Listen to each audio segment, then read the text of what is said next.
Hey guys, I'm back with another video for you today. Here it is, I'm doing another deep dive video and we're taking on another fresh note. Last Saturday, I did a video on bergamot fragrances and this is related. We're talking about orange blossom and neroli today and a deep dive video featuring around 100 fragrances. So it takes me a while to put these notes together and get the videos prepared. So it's approximately around 100 fragrances in the video today. And also, recently I did a fresh fragrances deep dive, which turned out to be around 3 hours, just under 3 hours. And I noticed that in that video and from the research I did afterwards, because some of you were mentioning that it wasn't timestamped or chapter, timestamps were added, but apparently over 100 chapters, YouTube doesn't show them. You can still find those chapters in the info box. You can click from each fragrance to another, but they just don't show up as normal chapters. So what I'll do in the future is, if I'm ever going to do a deep dive, I'll either focus on just under 100 fragrances, because I also need to have an intro and an outro. Normally an intro is required, an outro is not, but I like to have an intro and outro. Or if I go over 100 fragrances, then I think we'll start categorizing and grouping certain fragrances so that we don't have that problem come up again. So I take it that you guys are enjoying these videos. The comments come in, most of them are positive. There are some negative comments. Some of you just don't like long videos, and I apologize that you don't like long videos. Then I guess, I don't know what to say. The consensus is more positive with these kind of videos versus negative. So I'm going to continue doing these videos. If I ever do videos like the fresh fragrances video, which was just under 3 hours, which I grouped fragrances within each grouping of themes, genres, I guess, I'll eventually end up cutting those up and putting those sections of those videos individually online. So later on, you'll find those sections as separate videos.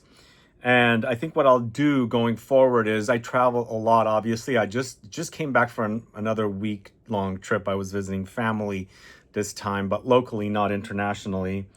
And if I ever come to a situation where I don't have content shot to air while I'm gone, I will cut those up and air those so the channel doesn't, stay dormant and then there's activity going on. So some of you might say, okay, I've seen this content before. Sure, but I subscribe to a lot of non-perfume channels that air really long live videos, and they chop them up and air sections of them individually for SEO purposes and things like that. So because I travel quite a bit and I've got a big long trip coming up, very, very soon, I'll be heading to Europe again. I'll be attending Pitti Fragranza and Duty Free in the south of France. Pitti is in Florence. I come back from there a month or so later, and then I'm also gone for another trip, which I'll explain later. So I'll be gone most of October and most of September. And so that's coming around the corner, and those are the times I will actually air videos like that. So far I've done 2 videos like that. I did the vintage perfume notes video, which is another deep dive. I will cut those up and air those individually, because I've never done videos of some of the vintage notes that I spoke about in that video, that deep dive video. And then I'll do the fresh notes individually as well. And hopefully going forward, we'll start doing less fresh themed videos and more, I guess I would say, more autumn appropriate, which autumn is around the corner. But a few things I should say, if this is the first time you're tuning into the channel and you don't know my videos, I started doing deep dive videos maybe 2 months ago. But I've been doing long videos for a long, long time. I started doing top 20 videos on the channel in around 2017. And a lot of you did complain that the videos are too long. I still get complaints for my regular videos being too long. I've been doing long videos, but as I had mentioned in another video, there were some issues coming up, and I'm going to utilize editors less and less, and that's why I'm doing these videos like this. Who knows, maybe in the future we'll do some lives. I haven't really gotten into that situation yet. We'll see if I will ever do it. But in the meantime, the deep dive videos will go as is. And just to give you a list of what I've done so far, so the last deep dive video was on the perfumes of Jacques Cavalier. And a lot of Louis Vuitton fragrances were in that video, among other brands that he's worked on. So prior to that, I did Bergamot fragrances, which was just a week ago. And I thought Bergamot was a very popular note. It seemed it wasn't. We'll see how this video does. And again, if you don't want to hear all this upfront information, you can skip ahead to the fragrances because they are time-stamped. But so we did the Jacques Cavalier Bergamot. There was the 3 hours of fresh fragrances video. Did one on commodity fragrances and the fact that they just raised prices. Maison Francis Kurkdjian's fragrances, Montal fragrances, vintage perfume notes, which I mentioned, Quentin Biche fragrances, Nichane fragrances, Frederic Malle fragrances, Guerlain fragrances. And I started this theme of videos with 2 spread out between 2 or 3 weeks of really long form, deep dive haul videos, perfume haul videos. So those are all on the channel. I also have them in a playlist. So if you're like me, I don't ever watch perfume content. I don't like to be influenced, but I do watch a lot of other content on YouTube. And sometimes I, set a playlist up for myself with long form content and I listen to it while I'm trying to fall asleep at night. So this is a really long list of videos. And of course, as long as just under 3 hours and as little as around an hour. So they're really long form videos. You can just set it up and, either sleep to it or watch them back to back, which is kind of cool to do. It's really, really long now, and it's going to get longer the more I do. So one more thing before, let me just move the page around because I had a list of all of the fragrances, the videos that I've done. So a couple of things. I do have to say there are a few kits left. We've got kit 14 and 15 still selling in the store. If you haven't bought your kits yet, guys, get them. Kit 14 has really awesome fragrances and one of my all-time favorites of the last year, which is Vanilla Mudslide. And I was just wearing it today. And I was like, I sometimes, wear it for a while and I let go of it and go to some other fragrances, come back to it. This fragrance smelled so awesome on me. Super sexy, got a compliment. Although it was somebody that recognized me, which is interesting. But yeah, got a compliment from it. But it also has Essential Parfums Bois Imperial Extrait and Cocktail Appalachias from the House of L'Orchestre Parfum. So we still have some of those kits. That's kit 14. And the latest kit, number 15, has the fragrances. Let's see if I remember correctly. We have old-fashioned whiskey in a glass. Drawing a blank. Whiskey. So the latest kit is Filthy Musk by the House of Born to Stand Out, Taipei by the House of One Day, and Blue Whiskey on the Rock in an old-fashioned glass by the House of Prode. So that's the latest kit. Really awesome Asian brands. One's from Thailand, one's from Hong Kong, and another one's from South Korea. And lastly, we did a 2-for-1 box of Essential Parfums fragrances. Everything sold out really quickly, but we still have some of the least popular 2-for-1 kit. As you can see, this is how they are. There's only a few left. It's almost completely sold out. It's 2 bottles for the price of 1. The Rose, which is Rose Magnetic, and then we have the Musk. So these are 2 fragrances from Essential Parfums in the old bottles, guys. These are not the new bottles. So these are the previous bottles, and the brand has redone the bottles, and they're also refillable now. So they had a lot of stock, and they're doing this special 2-for-1 promotion with my channel and, of course, Scent Club. So go there and get your kits and the Essential Parfums 2-for-1 box before they all run out. All right, so now we'll start the list. 10 minutes in. Sorry about that. There was a lot to get past or get through before we did the video. And again, these are all timestamped, and it should be less than 100 timestamps just for you guys. So you'll see the chapters. You can click around from one fragrance to the other. So what is orange blossom and what is neroli? It's the same flower in the end.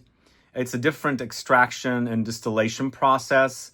So they changed the name, but the neroli is the same as the orange blossom or orange flower. And it comes from the bitter orange tree. And you know what? I have to be honest, it's one of my favorite notes. Really, really love it. Being from the Mediterranean, you get used to this ingredient, this note, this tree. Citrus trees were some of our favorites as growing up. And I've played around as a kid under the trees and you can smell it, You get to appreciate the smell. And I love it in fragrances. Sure, some people think it's a flower, it's feminine leaning, but it's a citrus flower, right? It's a white flower, but a citrus flower. And it appears a lot in fragrances. That's why I have over 100 fragrances. And what I forgot to mention earlier, we're going to have a section after the outro, like I used to do quite a bit of discontinued fragrances. So stick around for that as well. But I'll group those as one group rather than individual chapters. But every other fragrance should be a chapter on its own. So if you still don't know Orange Blossom and Neroli, do search on the channel. There's a lot of videos on this topic. But again, let's start the video with the first fragrance, numbered fragrance from the house of Maurer and Wirtz, I think it's called. This is 4711, which is a cheapy drugstore fragrance from Germany. And it comes from the city of Cologne. Although, yeah, it comes from the city of Cologne. There's the fragrance created by the guy with the last name of Farina. If you ever go to the city, you can go to the museum. And so there you'll be able to see the OG in a different looking bottle. And of course, you'll see this as well. And it's a lovely, spicy, floral, citrus floral fragrance with aromatics and also a lot of juicy citruses. It's not very long lasting, but it's a bit old school as well. And, you'll see a lot of these, the fragrances I'm going to talk to you about probably are all, I wouldn't say all are inspired by this, but they'll have some inspiration with this kind of a fragrance. But this is pretty much the OG, but not this version, the one by Farina. And I can't remember the name of that particular fragrance, but it's a historic classic fragrance from the 1700s, I believe. And this is kind of similar to that. And really like an awesome, invigorating, freshy. That's short-lived, so it's perfect for after a shower to smell clean. But again, it's juicy, it's citrusy, and lots of citrus flowers in this. And it smells great. And I haven't pulled it out for a long time. I sprayed it on here. Oh, it's so good. Really, really awesome. So we don't only have fresh fragrances in this video. We have substantial fragrances that utilize either the Orange Blossom and Neroli. And one of my recent loves has been this fragrance, SAFRAN-NEROLI from the house of AFFINESSENCE. What a unique combination and what a unique smell it is. I haven't smelled anything like this ever in my lifetime. It is saffron-y, but it's kind of hard to explain this fragrance. It's just a very unique smell.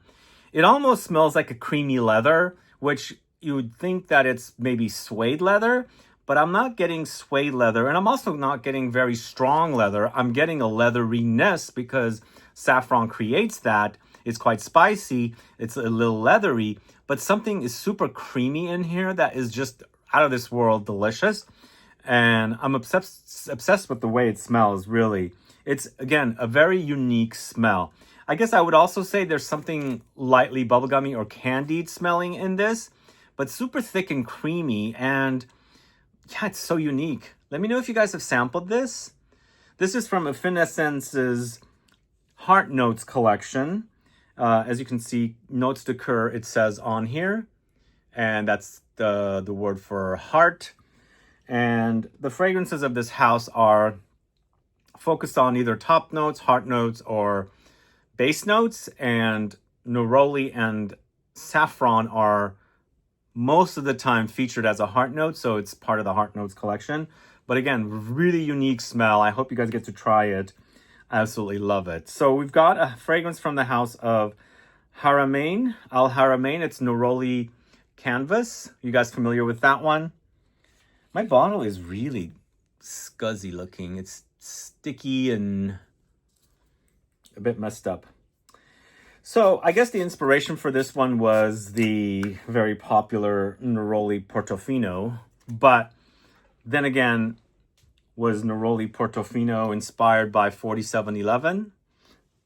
I don't know. I mean, that's the OG. So if somebody goes and says, I want to make a citrus fragrance that is eau de cologne style, and, you know, without saying I want to copy or dupe 4711, and it ends up smelling like it, right?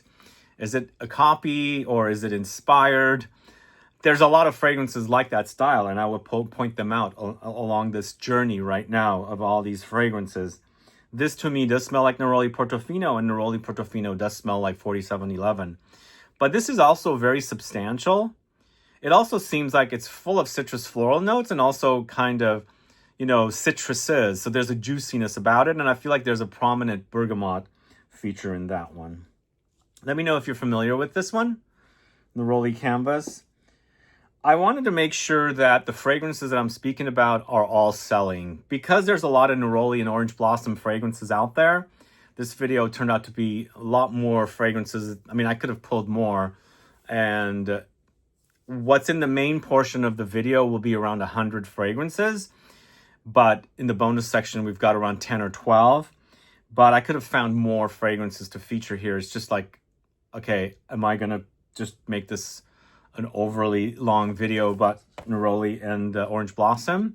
So I kind of edited myself down, but I do have that bonus section of discontinued offerings that I pulled aside as well. Originally, they were in the main list, but it was over 100 fragrances. But let's go on to a house called Art Meets Art, and it's Like a Virgin. And this is the special edition of Like a Virgin, and it's super yummy, guys. I actually took this fragrance with me on my recent trip to family. So in the end, it gives me the idea of something like Love Don't Be Shy. And I actually grew up with Orange Blossom quite a bit. One of my favorite treats, although I should first say, Orange Blossom was used, like, added to simple syrup to flavor baklava, like a special tasty dessert. But there was also this treat that we had, which was a vanilla ice cream with flavored of orange blossom water and sprinkled with chopped pistachio nuts, which is a favorite dessert of mine. And so while I was wearing this fragrance, my mom is serving me this dessert, the ice cream with the orange blossom in it, and of course the pistachio nuts sprinkled on it. And here I am smelling what I'm wearing in perfume, like in dessert as well. So not only do I smell like it, I can taste it as well, kind of a thing, if that makes sense. But this is what this reminds me of. It's vanillic, it's warm, it's spicy, and of course very, very orange blossom forward. In that line, in that kind of styling of Love Don't Be Shy, I feel like this is also somewhat closer to something like Sintra by the House of Memo Paris, which will be coming up next. Not next, but later on down the line. But I have just discovered it, and it's quite yummy. If you like this DNA, definitely try Like a Virgin. This is the special edition. There's 2 fragrances that are called Like a Virgin from the House of Art Meets Art, but they smell completely different. So next we're going to the house of Atelier d'Azur. It's NUDA VERITAS. So this is a aquatic, lightly marine, white floral fragrance. It's a bit beachy. You do get the beachy experience. You do get the aquatic experience. And it's a nice fusion of jasmine and orange blossom or neroli type notes. So it's very citrusy. The citrus floral is prominent, and also the jasmine is prominent. And you got that kind of slightly salty marine aquatic thing happening there, which is totally tolerable as it is. It's super yummy, guys. If you haven't tried it, I absolutely love this. It was a bit challenging at first because my palette used to be not as open to marine scents, but it's grown on me so much. Do you know Nuda VERITAS? Let me know. From the house of Atelier d'Azur. Let's move on to another fragrance from the house. So, what I didn't mention that this video will be shot in multiple parts because I have to empty out the table and add new fragrances to the table. But the next fragrance is from the house, the same house, Atelier d'Azur. It's POMELO Riviera. Let me know if you guys are a fan of this house. Add a comment below. Pomelo has the name Pomelo, obviously. POMELO Riviera has the name Pomelo. And it's about pomelo, which is like a grapefruit, because it smells like a grapefruit. And the smell is so realistic. But it's also very citrus floral forward. So orange blossom neroli is in here. It's also a slight bit aquatic. I don't get much marine like I do with Nuda Verita. But I feel like the inspiration, since it has the name Riviera there, that they're giving us something a bit aquatic, maybe slightly sea breezy, marine leaning. But I like the smell of the skin of the pomelo. It's so good here. Very realistic smelling. And it's interesting. It brings back memories. I was obsessed with this white wine, called a Sauvignon Blanc called Pomelo something. Or maybe it was just called Pomelo. Which wine and perfume are sort of kind of similar. You kind of have these notes and things. And it brings back memories of that wine I was addicted to like in the early to mid 2000s. Because when you had this Sauvignon Blanc, you got this kind of notes of pomelo in it, which is kind of cool. I love that. But I love grapefruit in fragrances. Maybe we'll do a grapefruit themed video soon. But in the Bergamot video, I had asked if you guys wanted a video on orange. And I think you guys thought I was mentioning orange blossom, but here it is. I've decided to do orange blossom instead of the fruit orange. But let's move on to the next fragrance. This is Atelier MATERI Neroli HASBAYA. So, remember I was just saying the dessert that I was having at my mom's, ice cream that has orange blossom in it. It's a creamy vanilla ice cream with orange blossom sprinkled with pistachio. Well, this is exactly that, because this one also has pistachio in it, and it's got the orange blossom and the vanilla. It is so delicious. It's so realistic, although I feel like when you're having that treat, the orange blossom flavored vanilla ice cream with the pistachio doesn't smell as strong here. It is stronger, but it makes for a really true gourmand in the style of this dessert that I'm addicted to. So if you've ever had this special treat, ice cream flavored with orange blossom sprinkled with pistachios, you got to try Neroli HASBAYA. It's so yummy. The only thing I wish of this fragrance was I wish it was a bit stronger. Even though it's an extrait, I feel like it's a bit subtle. But once you get past that, it's super delicious and addicting. I absolutely love that about it. And remember I said at the beginning of the video, these are not all going to be freshies, because it's a style that the kind of the warm fragrances of the orange blossom with the vanillic notes are what are not necessarily considered fresh. But in the end, I really love the combination of vanilla or something marshmallowy, caramelly with the orange blossom or neroli. So we're going to the house of APDLFDO, Neroli Blanc, L'Eau de Parfum Intense. So I bought my first bottle of this fragrance from Beauty Habit back in 2013. At that time, they were doing some kind of a promotion, and I'm a big deals guy. I love deals. So I got a bottle, and I think I got a 50% off of another bottle, and there were all these extras thrown in. I can't remember what the promotion was. It was some kind of a deal the website had with the brand. And that's when I first discovered APDLFDO. You guys familiar with this? This has been a very popular fragrance. This is vanillic. It's ambery. It's a lot of neroli, orange blossom and things like that. There's a sweetness there. But to me, this is not as... It doesn't give me the idea of that ice cream I was telling you guys about. But still, kind of there, but not super vanilla creamy or marshmallowy creamy. But I think what I had done was when I first bought this fragrance, it was in another bottle, obviously. They changed the bottles. I had this version, and there was a lighter version. I believe it was just the eau de parfum. And so they were so different, so night and day different. The juice of this has been always this dark, and the juice of the eau de parfum was like bright orange colored. This has always been my favorite. I really enjoy this one, but it doesn't fully go gourmand for some strange reason, like the Neroli HASBAYA or the Art Meets Art Like a Virgin.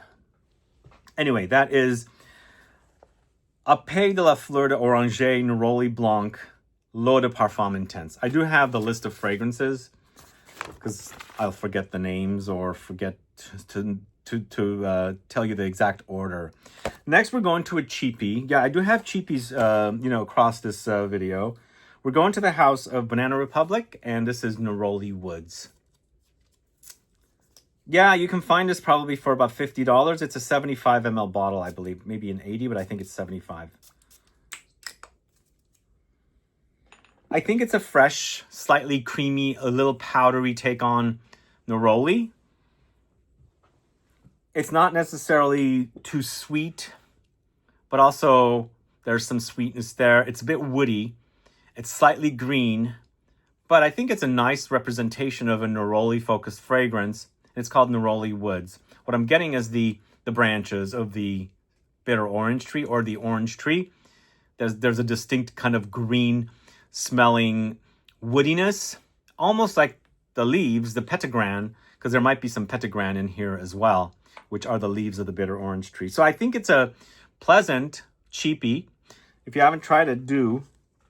Banana Republic does do some good fragrances. I was actually at a Banana Republic outlet store recently, like on my visit to family, and I did notice some of those fragrances there. But those fragrances, I think, can be had for around $40 to $60, and they're online at discounters.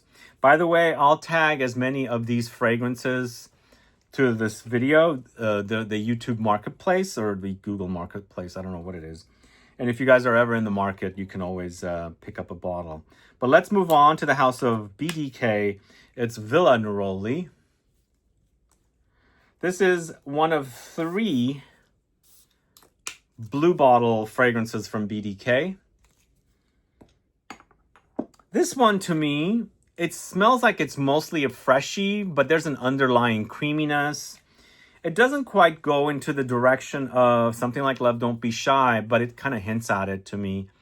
It's more prominent also on skin, but there's a warmth under there, and I like that about it, you know? I'm envisioning these beautiful villas on the coast, and it's warm, and there's a lot of like orange trees around, and you know, the orange blossom is blooming, and the smell is kind of like all captured there. There's a lot of warmth there, and I'm picking that up from how the heat kind of warms up the trees and things like that. So that is Villa Neroli from the house of BDK. Let me know if you're a fan of that. This next one is a bit new to me. It's Sandalwood Neroli from the house of BOHOBOCO. So what BOHOBOCO does is they put 2 of the main notes as the name of the fragrance. I think that's what they do most of the time, although they did Polish potatoes. I think they do that most of the time, not all the time, I should say. So it makes sense, sandalwood and neroli together. This, to me, I think the times I have smelled it smelled more like sandalwood rather than neroli. But since the name neroli, the word neroli is in the name, I put it here. And it's very, very woody, but lightly floral. I think the floral notes also comes off on the skin a bit more than on the strip, because on the strip, it's quite sandalwoody, a bit creamy, and also dusty at the same time. And I think the flowers are trying to come through on the strip, not quite there. But I feel like if you like the idea of a woody fragrance that's a bit floral, try Sandalwood Neroli from the house of BOHOBOCO. Let me know what's your favorite fragrance from the House of BOHOBOCO. Add a comment below. Next, we're going to the House of Bon Parfumeur. It's their number 1 or 001 fragrance. It's Fleur d'Oranger, Petitgrain, and Bergamot. So when you read this name or these words, Fleur d'Oranger, which is orange blossom or orange flower, Petitgrain, which is the bitter orange leaves, and then Bergamot, this is like the ultimate citrus fragrance. These are the ultimate citrus notes to create the citrus fragrances. In fact, this could be very reminiscent of 4711 because they have these notes in that fragrance right there. And that's exactly what I experienced. Lots of bergamot. On the green side, citrus for sure, and floral citrus at the same time. To me, it acts like a amped up 4711. You can also say it's kind of similar to Neroli Portofino or anything like that. Even Sunsong, I should say, it's got similarities. So it's a tried and true kind of a fragrance style. Again, dating back to the 1700s. Is it John Maria Farina? Is that how it was, his name? I always get his name wrong. But that's the guy who created the OG Eau de Cologne, which you can go to that museum, but there's a lot of 4711, or not a lot, but there's a few 4711 stores near there. You can buy your 4711, the OG, or all these different like flankers of that fragrance as well. And then also you can go to some pubs and have Kolsch, the type of beer that's available at in the city of Cologne. Really yummy, tasty, and a bit nutty, toasty kind of a beer. But yeah, this fragrance from Bon Parfumeur 001, it's like you know, Neroli Portofino, 4711, that kind of style. And then we're going to 002, another citrus fragrance, and this is Neroli Jasmine and White Amber. So basically it says Neroli Jasmine Ambre Blanc, White Amber. This one to me is a bit more substantial for sure. And it's a bit more floral. So we've got neroli in addition to jasmine. So it's like an overdose of white flowers. And then that white amber in the base. I like this, but I kind of prefer the OG, like the 001 a little more. This, the jasmine's prominent. If you don't like jasmine, you'll probably not enjoy this one. So the jasmine really stands out. And it's also a very realistic, naturalistic smelling jasmine. So it does have a slight funk to it. It's a great freshie, don't get me wrong, but 002 and 001. So we've got Fleur d'Oranger in 001, which is Orange Blossom, and we've got Neroli in 002.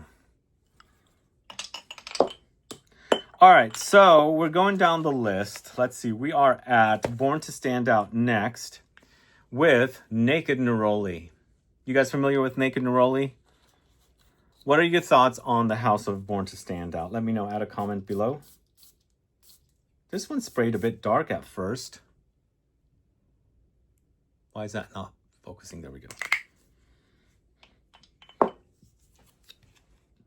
This is, for sure, once again, kind of like Neroli Portofino. But I have to be honest, the brand Born to Stand Out has a powdery DNA. And the first set of fragrances, which this is one of the first set of fragrances, were all done by Firmenich perfumers. And I feel like those fragrances were the powderiest. Even a gin tonic inspired fragrance called Zest Z&T, to me, acted powdery. And this one does too. And there's nothing wrong with powdery. I enjoy powdery fragrances a lot, in fact. But I'm kind of like biased because I kind of prefer this style to be not so powdery, and this comes off powdery to me. Like Neroli fragrances, I want them to be a bit more juicy because it's a citrus and things like that, but this acts powdery. But once you get past the powdery, then it'll remind you of fragrances like Neroli Portofino and, you know, 4711 and things like that. Yeah, so that's Naked Neroli from the House of Born to Stand Out, or BTSO. So we're going to the house of by KILIAN with Love Don't Be Shy. You guys familiar with this one? So I started wearing Love Don't Be Shy in 2012. I bought my first fragrance from the house was Straight to Heaven, then Love Don't Be Shy. And I never bought bottles before. I bought the travel atomizer with the 3, I think 10 or 15 ml bottles that came with it. And the juice used to be a lot thicker and denser and redder. But for me, this was the OG love for that idea of vanilla ice cream with orange blossom in it, because it's creamy, it's fluffy, it's citrus florally. It reminds me of a dessert that I grew up with. And I feel like from when I first started wearing it to today, there's something missing with this fragrance that I can't tell what it is. It doesn't act like it used to, but still the idea is great. Let me know if you're a fan of that. Then we're going to one called Can't Stop Loving You. Can't Stop Loving You. So Love Don't Be Shy, I believe, is created by Khalees Becker. Can't Stop Loving You is, I think, Alberto Moria's.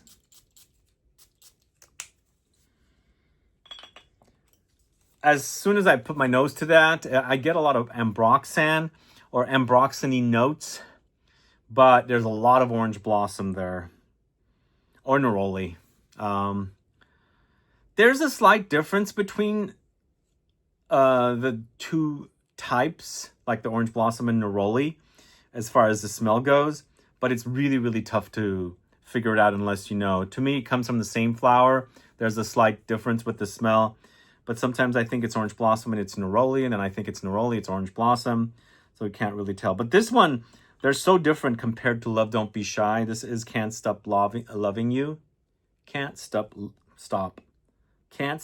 loving you. Anyway, let me know if you're a fan of that one. Next, we've got Sundazed from the house of BYREDO. I think a really nicely done, kind of a fresh fragrance with a slight warmth under there, maybe a candied bubblegummy effect. But again, it's kind of like 4711 or any of those kind of styles. Lots of citrus flowers. Then there's the juiciness of the citrus fruits and some greenness thrown in. A lot of these fragrances also have like a woody base. Sometimes they have amber and vanilla, of course, we've been discussing. This one seems like it has a bit of vetiver under some kind of a woody note in there. It doesn't smell very ambery or warm, but again, it's a fresh fragrance, really great for summertime. And a lot of these fragrances that I'm talking about today are perfect now. Sundazed from the house of BYREDO. Let me know if you're a fan of that.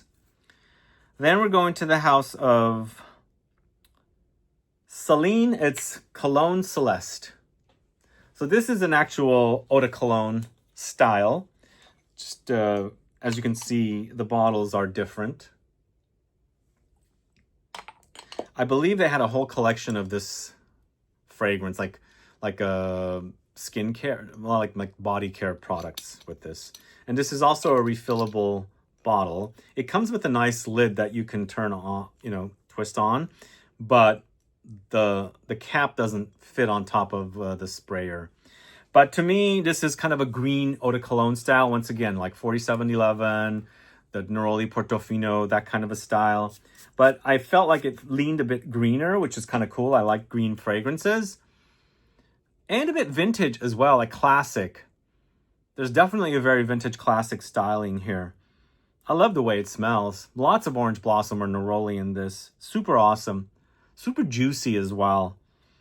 It's an eau de cologne, so it's not going to be a fragrance that's going to linger on with you for a long time. In fact, probably 2-3 hours. That's how eau de cologne fragrances are. Super fresh. Cologne Celeste from the house of Celine. And then we've got Saint-Germain-DES-PRES. Wait. First, we've got Parade, I should say. And Parade was also in the Bergamot video. It's here too. It's a nice citrus. Really, really awesome citrus fragrance from this house. Let me know if you guys are familiar with this. Absolutely love this. This is one of my favorite designer citruses. And I should say designer, but I mean, these are technically designers, but these are luxury fragrances. They're not like your signature fragrances of a lot of the designers. In fact, Celine doesn't have any signature fragrances. They're all luxury fragrances. I mean, they did at one time. I don't know when LVMH acquired them, but I believe in the early 2000s, in the late 90s, they had like signature line of fragrances. But in 2019, they launched their, luxury collection. And they have some really awesome scents, by the way. Parade is definitely a top 5 for me. And then we've got Saint-Germain-des-Prés. I had forgotten about this. This is quite green and floral, citrus green and citrus floral, and powdery at the same time. And what I forgot to mention with the Parade and also with Saint-Germain-des-Prés, you have the DNA in there. More in Saint-Germain-des-Prés than in Parade, but definitely prominent in both. Not in Cologne Celeste. Was Cologne Celeste done by somebody else? I heard a rumor that either with Cologne Celeste or Zuzu, they had switched firms. I don't know who does their fragrances. They don't disclose, which is kind of a shame. But I felt like Givaudan did a lot of their fragrances, and they've gone away or they've come to Givaudan. If you guys know or have an idea who does the fragrances of Celine, let me know. But going back to Saint-Germain-des-Prés, it's more bitter. It's got a lot of the petitgrain, got a lot of the flower. It's not as juicy as Parade. It's also very powdery, which I feel like the DNA of Celine is powdery. They use a lot of orris. But I feel like this Saint-Germain-des-Prés also has violet. So it's got like a violet, almost like a vegetable kind of a smell in there with all the greenness and the citrusy floral touches. Let me know if you're a fan of it. I think this is not one of their more populars, and I don't even remember if it was discontinued. Hopefully it's not, because I didn't go to their website to see if it got discontinued, but I wanted to highlight it because it has a lot of orange blossom. So we're moving on to Chanel. And we've got 1957, definitely one of my top 5 less exclusives collection fragrances. Yes, I'm still highlighting the brand, but I won't do it in ways that I used to do it before. But I really love 1957. It's powdery and musky and also citrus floral. It's funny, there's a guy that I bump into sometimes here in the city, sometimes maybe a couple of times, but I recently bumped into him in a store line and noticed me, and then sent me an email saying he wanted to buy this fragrance, and I was a little preoccupied. And then I wrote to him and said, yeah, that's a great fragrance. And then it turned out he did buy it. But, this is a really awesome fragrance. It does have the Chanel DNA, but it doesn't have it in a really strong way. I think there's a little aldehydic touch in there, but it doesn't smell like a lot of other Chanel fragrances. I feel like the DNA is a bit subdued in this one, because from one fragrance to the other, Chanel fragrances remind us of one another, or at least to me, one another. But this one, really super fresh, very, very citrus floral. It's a bit green and also very musky and powdery too. It's a really awesome release, I think, 1957. All right, so next we've got Chanel Paris Biarritz, which was also in the Bergamot video, I believe, or maybe in the Fresh Fragrances video. If you haven't caught those videos, guys, go catch them. Just add them to like a playlist or something. I think, Biarritz, Paris Biarritz is my favorite in this collection. I love its fresh greenness and juiciness. It's a lot of those, and it's a lot of citrus flowers, but super fresh. I believe this collection is Eau de Toilette. I can't remember. I believe they're called Les Eaux, like the Waters collection. I could be wrong. They were launched exclusively at Nordstrom's and also at the boutique, but I think they sell them pretty much everywhere now. But I love that one. And I've actually been to Biarritz in Paris. In France. This is called Paris Biarritz. So it was, I think it was like a surfing town in France, of all places. Next, it's Riviera, Paris Riviera. Another one that has a lot of floral notes. And it also has a lot of neroli or orange blossom in here. but juicy and citrusy for sure, and very floral and powdery. I don't get powder as much in Biarritz as I do in Riviera. I think this one also leans a little feminine, but I actually really like it. It smells great. There's a little bit of a makeup-y vibe in that as well. What do you guys think? Maybe a little bit of a chypre vibe. And then the fourth Chanel is Paris Venice. This one, it's been a while since I've tested it out.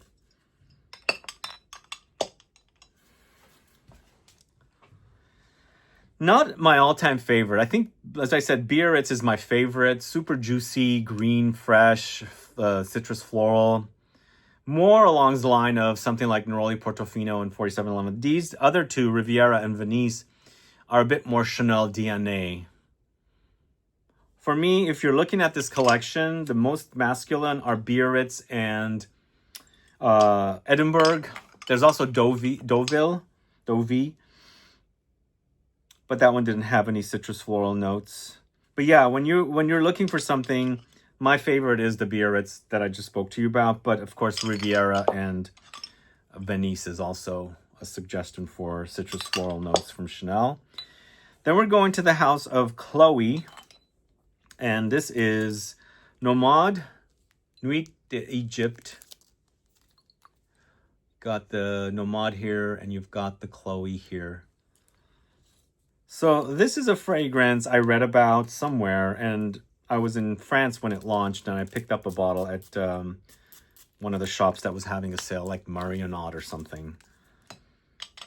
I think it's one of those warm, ambery experiences when it's drying, but it's fresh and citrusy and floral, citrus floral up top, in a designer way. I don't know the collection very well, but when I smelled it, I enjoyed it, so I picked up a bottle. If you guys are a fan, let me know. And what do you guys think of this collection overall, in general? I feel like there's something fruity in there as well. Could that be? I haven't dug into it, but I enjoyed this one. I feel like this came out around the same time as... Do I have that fragrance? This came out, Devotion. So it's kind of like that warmer kind of vanillic kind of fragrances. So there's definitely something vanillic in this fragrance called Nuit d'Egypte. Chloe Nomade. Chloe is under Coty, by the way. Next, we're going to the house of Chopard. It's Orange Moresque. So this one also would fit in an orange themed video, not Orange Blossom. But it also has a lot of, floral notes, citrus floral notes. This does get warm and ambery when it's drying down, but super fresh. I think this is an Alberto Muria's creation. That collection was supposed to launch in the States. It never did. You can find all of these fragrances from Chopard at the discounters. But I like that a lot. It gives me the 4711 vibes, but it's also getting substantial in the dry down. More, ambery, vanillic, resinous. So that is Orange Moresque. You can see right there. All right, we've gone to the house of Comme des Garçons. It's Marseille, a Canton Biche creation, and utilizing a lot of citrus floral notes for soapy, the creation of soapy fragrances. And that's one thing I get with a lot of Orange Blossom and Neroli. The fragrances go soapy. If you like soapy fragrances, this is a note you should definitely dig in. Like Mugler Cologne is super soapy. Be a great name for a fragrance, super soapy. Here, it's soap, basically, but very powdery. And it reminds me of I've visited Marseille quite a bit, and there's these little places you can go where they have a little tour in the back of where they create soap. And it kind of reminds me of taking a tour like that. And I love soapy fragrances. I love the smell of clean things. And I think with my obsession with everything scent, as a young kid, I was always smelling soaps and things like that, liquid detergents and all that kind of stuff. And that's why I kind of like soapy fragrances, because I love the smell of soap. And this totally reminds me of soap. And it's perfect. It's called Marseille Perfect creation for the House of Comme des Garçons. I feel like also it's pretty not out of this world kind of a creation, so it doesn't smell weird or anything like that. It's a very pleasant smell. So next we're going to the House of Commodity. This is Nectar, and this is the Nectar. Okay, the collection is called Archive, so I thought it was vaulted, but their collection of archive fragrances. So I'm showing you the Archive bottle, and word is that they drop these archive fragrances every once in a while, so be on the lookout, I think, if you want to get a bottle of Nectar. Nectar is definitely my favorite commodity. I absolutely really love it. It reminds me a little bit of Orange Blossom from the House of Jo Malone. Are you guys familiar with that one? I have it here. But to me, it's a bit juicier. And of course, it's also longer lasting. This also has freesia, I believe, as a note. Or is it honeysuckle? I always get those two flowers mixed up. But super awesome. I love this fragrance. I love that it pays tribute to the citruses. It's called Nectar, by the way. You know, the citruses, the citrus floral notes, and the juiciness of the citruses. Super amazing. Let me know if you're familiar with Nectar. That's from the Archive collection, but the bottle of the OG looks a little different, obviously. And then we're going to be done with the first page here after this one. Going to the House of Costume National, it's J. J is created by Fanny Ball, which I have another fragrance coming up from her as well. And this was launched as a duo. It's I and J. I is created by Julienne Rascanet and J by Fanny Ball. Both of them, when these launched, they were both at IFF. I think both of them are gone now. Is that true? I know Julienne went to CPL Aromas. But again, it's kind of like her other creation, which I'll get to, called Salgos from the House of Frederic Malle. A little different. There's a bubblegumminess with Salgos. This one to me goes a bit more clean, soapy, 4711 Neroli Portofino-esque, but very, very fresh. I love that about it. Have you guys tried Costume National? The folks at the House of Juicebox, this is their brand also, by the way. Costume National. All right. First page done. Moving on to page 2. First fragrance, Diptyque's Eau de Sens. Diptyque's Eau de Sens is Eau de Toilette. The white bottles, or the white label bottles, are all Eau de Toilettes.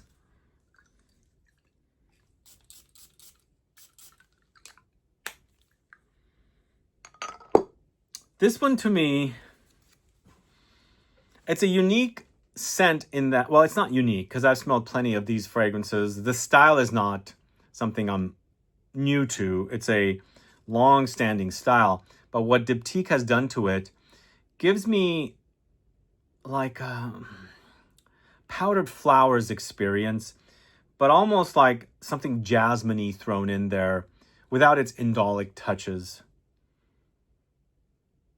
It's almost slightly giving me like powdered sugar and flowers together. Like, I don't know if you guys have ever experienced, well, I'm sure some of you cook with powdered sugar.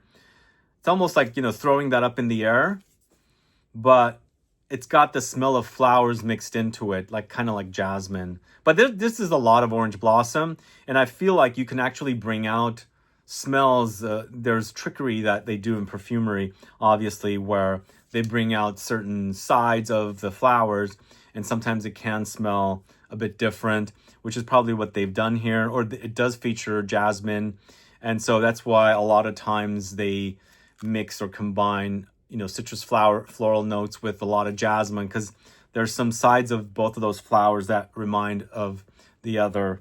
So, but a really great scent, I think, from the House of Diptyque. I have a full review of it. I think this came out in 2015. Was that when it came out? Somewhere around there. All right, next, going to the House of Dolce & Gabbana. It's Devotion. I only have the first one. This is an Olivier Cresp creation.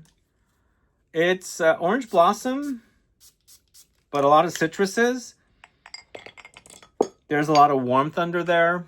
So I think a lot of people were saying this is kind of similar to Bake, which is another fragrance that Olivier Crest created for Acro. But I don't think I get a lot of orange flower in Bake. This to me kind of goes more closer to something like Love Don't Be Shy than Bake. It is quite yummy, I think. And I haven't picked up the flanker of this. And I think there's only 2, right? It's not more than 2 so far. It's yummy. I think he did a good job. But, you know, it's been done before. Love Don't Be Shy. All right, next going to the house of Dries Van Noten. It's Orange Smoke. You guys familiar with this one? So there's 3 of these fragrances now. There was 2 when I bought both of them at the same time. It's this one by Annick Monardo, Orange Smoke. And then there was Sur Ma Peau, which is a Canton Biche creation, which I absolutely love. This one to me is a lot of citruses, a lot of citrus floral notes, but it's got the smokiness in there. So it is a bit unusual. I bought both because I got some great gifts for buying these from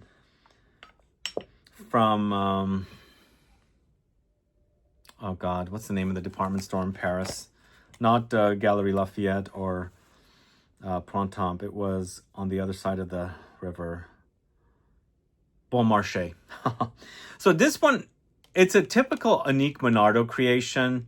It has a lot of smokiness, but to me, it's a bit like incense, church incense. And this is a signature for Annick Monardo. She does a lot of incensey fragrances. You know, Bois d'Argent, she did Bois d'Harmonie for Guerlain. It's that smoky resinous. It's different. It's not like a wow, because I prefer Sur Ma Peau. But if you like the idea of fresh, juicy citruses and citrus florals with smoky notes, then definitely try Orange Smoke from the house of Dries Van Noten. Then we're going to the house of Essential Parfums. It's Neroli Botanica. This is on the green leaning side of Neroli. So it's almost like if you've ever hung around an orange tree, you know, it's constantly, you're there near it. You can see the flowers bloom. They smell a bit green. They're maturing and it's getting warmer out. They're getting warmer smelling. And then, of course, they're, you know, dropping and developing into fruit. This, to me, I feel like it's at the beginning of the bloom. So it's spring, it's cold outside, and it's greener. But there's also something very woody in here. Definitely on the green side, a bit vegetal. And I feel like there's other not citrus floral notes. There's a lot of neroli here, probably orange blossom as well. But there's probably like something like tuberose or jasmine or magnolia in there, because it's not just the citrus floral notes that are, you know, shining on that one. So it's Neroli Botanica from the house of Essential Parfums. So I finally get to talk about Blue Talisman. Really great smell, by the way. Finally have it. Can talk to you guys about it with the worst performance. This is one of the best smells I've put my nose on. Although, like I said in another video, it wasn't anything I thought was a wow before. But man, it doesn't last. But it smells so good. But this is not about the citrus floral notes of orange blossom or neroli. There's pear in here. There's other notes in here, but the combination of the notes are super awesome. I just love the way it smells. It's super sexy. Just wish it was beefier. And remember, I also reported that there's a new extrait launching about this fragrance with a flanker of that. But it's going marine, which is like, I don't want marine fragrance. I don't know. But I just wish this was just amped up more. I wish the extrait was more similar, like just a more thicker, denser, stronger version of this, not changing the way it smells, kind of a thing. We'll see what happens, but I guess I just have to over and over spray this one. It just doesn't last too long on me. But as a smell, I absolutely love it. But this is, to me, a fragrance that's not really truly focusing on the citrus floral notes. There's a lot going on with it. And a lot of those are blended in a way that not one of them is standing out, if that makes sense. But a really awesome fragrance, Blue Talisman. Are you guys familiar with that? Let me know, add a comment below. Then we've got Bright Neroli from the House of Ferrari. Is this still selling, guys? Whoa, look at the bottle. It's been so long. It's gone kind of gross. I think when people first started talking about this brand and their fragrances because they were at the discounters, Bright Neroli was the one that everybody was hyping about. I can see why this is pretty decent. But in the end, there is something... I mean, I shouldn't say anything negative about it. It smells pleasant. It's just, to me, it smells like a lot of other Neroli fragrances, which is what I've been mentioning all along. To me, it's more about a straightforward Neroli style fragrance, an eau de cologne style, 4711 style fragrance. Whereas some of the other fragrances I've spoken about are doing different things. You know, some have the warmth under in the base, vanilla, amber, and some spices and things like that. But it's pretty straightforward, fresh, clean, soapy Neroli fragrance from the House of Ferrari. And again, I don't know if that's still selling. I hope it is. But let's move on to two fragrances from the House of Francesca Bianchi. We've got Libertine Neroli first. So Francesca Bianchi fragrances are super substantial. A little goes a long way. You don't need to spray 10 sprays. Some of the fragrances can also be very daring. So this is super intense and powdery, but also candied take on the Neroli. But I feel like in the base, you've got that Francesca Bianchi DNA. Something a bit leathery, for sure ambery. It's powdery, like it's got the orris. But it's a Neroli focused fragrance that's not super fresh. It's a super dense and super complex. And it's thick. Like if you compare the Neroli in 4711 versus Libertine Neroli, night and day difference. And then we've got a flanker of Sex and the Sea Neroli. I prefer the OG over the Neroli, but I think some people prefer this one. And this is like super dark. It has the DNA of the original. It's very honeyed to me. It's very powdered. It will remind you of the OG for sure. But there's a major intensity with the Neroli in there. So it takes it into a bit more fresher direction. But I don't consider a lot of fragrances of Francesca Bianchi to be fresh, because this is certainly not fresh. The idea might be fresh, but not the experience. Even Sex and the Sea, the OG, the idea might be fresh, but the experience is super intense and dense and potent. Okay, so we're going to two fragrances from the House of Frederic Malle. We've got Cologne Indelible first. So I've mentioned in a lot of my videos, this fragrance to me is like an amped up take on something like 4711, Neroli Portofino. It's super thick and dense, and it's a long-lasting take on that kind of a style. But if you already have the other fragrances, you might not need this, if that makes sense.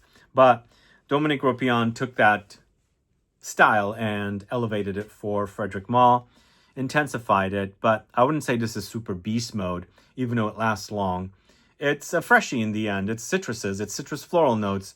And we're focusing on the top and the heart notes more than the base notes here. So it's using more fragile notes. So the fragrance is not going to be as long lasting. And then the thing with these fresh fragrances also, if you're hunting for a orange blossom fragrance or a Neroli focused fragrance, you're going to, like you want a vintage bottle of something that you've been eyeing, you'd be warned and be careful with these kind of fragrances that focus on these more fragile notes. These are the notes that go bad the first. But if you keep them in a cool, dry, dark space, or you know the person that did it, I don't think you should have a worry about it. Because, you know, I've had this since 2017. It still smells good today. It's kept in a cool, dark, dry space. I mean, it's lit up now, but when I leave, whenever I leave, its lights are turned off, drapes are down, or the blinds, I should say. But here with this next fragrance from Frederic Malle, Sale Gosse. So this one has that bubblegummy, it's bratty kit. Is that what it's translated to? I have a video of this one on the channel with Dahlia, if you guys care to watch. It was done during the pandemic when we were doing Zoom videos. I think that's what we did. But again, it's a different take on that 4711 style. And the story was that she trained Fanny Bell, which her name is on here, trained under Dominique Ropion. They both worked at IFF. I don't think Fanny Bell is still at IFF. So he basically showed her his tricks and things to create fragrances. And she's done both of these fragrances right here. Both of them are citrus focused. I would consider her as great with this style. She does good work with citrus floral notes and citrusy fragrances. So Sale Gosse is a really great offering from the house of Frederic Malle. So we're down to the G's. We've got a fragrance from the house of Giardini di Toscana. It's Colonia Nobile. Nobile? Is it Nobile? This isn't one of the strongest fragrances from this house. Obviously, it's Bora Bora and most importantly, Bianco Latte. But this is really great. It's really good. It's a lot of citruses. I feel like there's a lot of basically the tree, the bitter orange tree has come to life here, and not only in the fruit form, in the leaves form, in the flowers form. And then, of course, you've got bergamot and things like that in here as well. So it's green, it's fresh, it's invigorating, it's floral, it's clean and soapy. And also a bit molecular. I feel like there's some musky notes in the base, which prolongs the life of, you know, fresh fragrances, obviously. But I think this one, definitely not one of the hyped ones from the brand. But don't sleep on it. If you like fragrances like 4711, Neroli Portofino Colonia Nobile is really, really good. Definitely one of their best. I really enjoy that one. Next, we're going to the house of Givenchy. It's Eau de Givenchy. When they relaunched this fragrance, it was in another bottle. I never bought it, and I wish I had that bottle. I kind of really love that bottle. But I also bought this at a discount, a high discount from a Marionade store. There was a table of like discounted 50-60% off table while in France. And this, to me, I think it's a Francois Demache creation. Although maybe, I believe it already existed, and I think he redid it. But again, it's similar to the 4711 style. It's clean, it's soapy, it's fresh and citrusy, and it's got the flowers and, of course, the juiciness of the citruses in there as well. Kind of old school, giving me the vibes of 4711, but really awesome. I'm not tired of that DNA. I really love that DNA. I think it's one of the best fragrance DNAs ever created, you know? I need to go back to Cologne, Germany to get a bottle of the Jean Maria Farina. Jean, Jean. Farina is his last name. Look him up if you guys don't know about him. All right, we're going to the house of Gucci next. Let's see, where are we at? I think I've got my list wrong. Okay, 1921 is the first. Lovely green bottle. Although, the next fragrance is also green.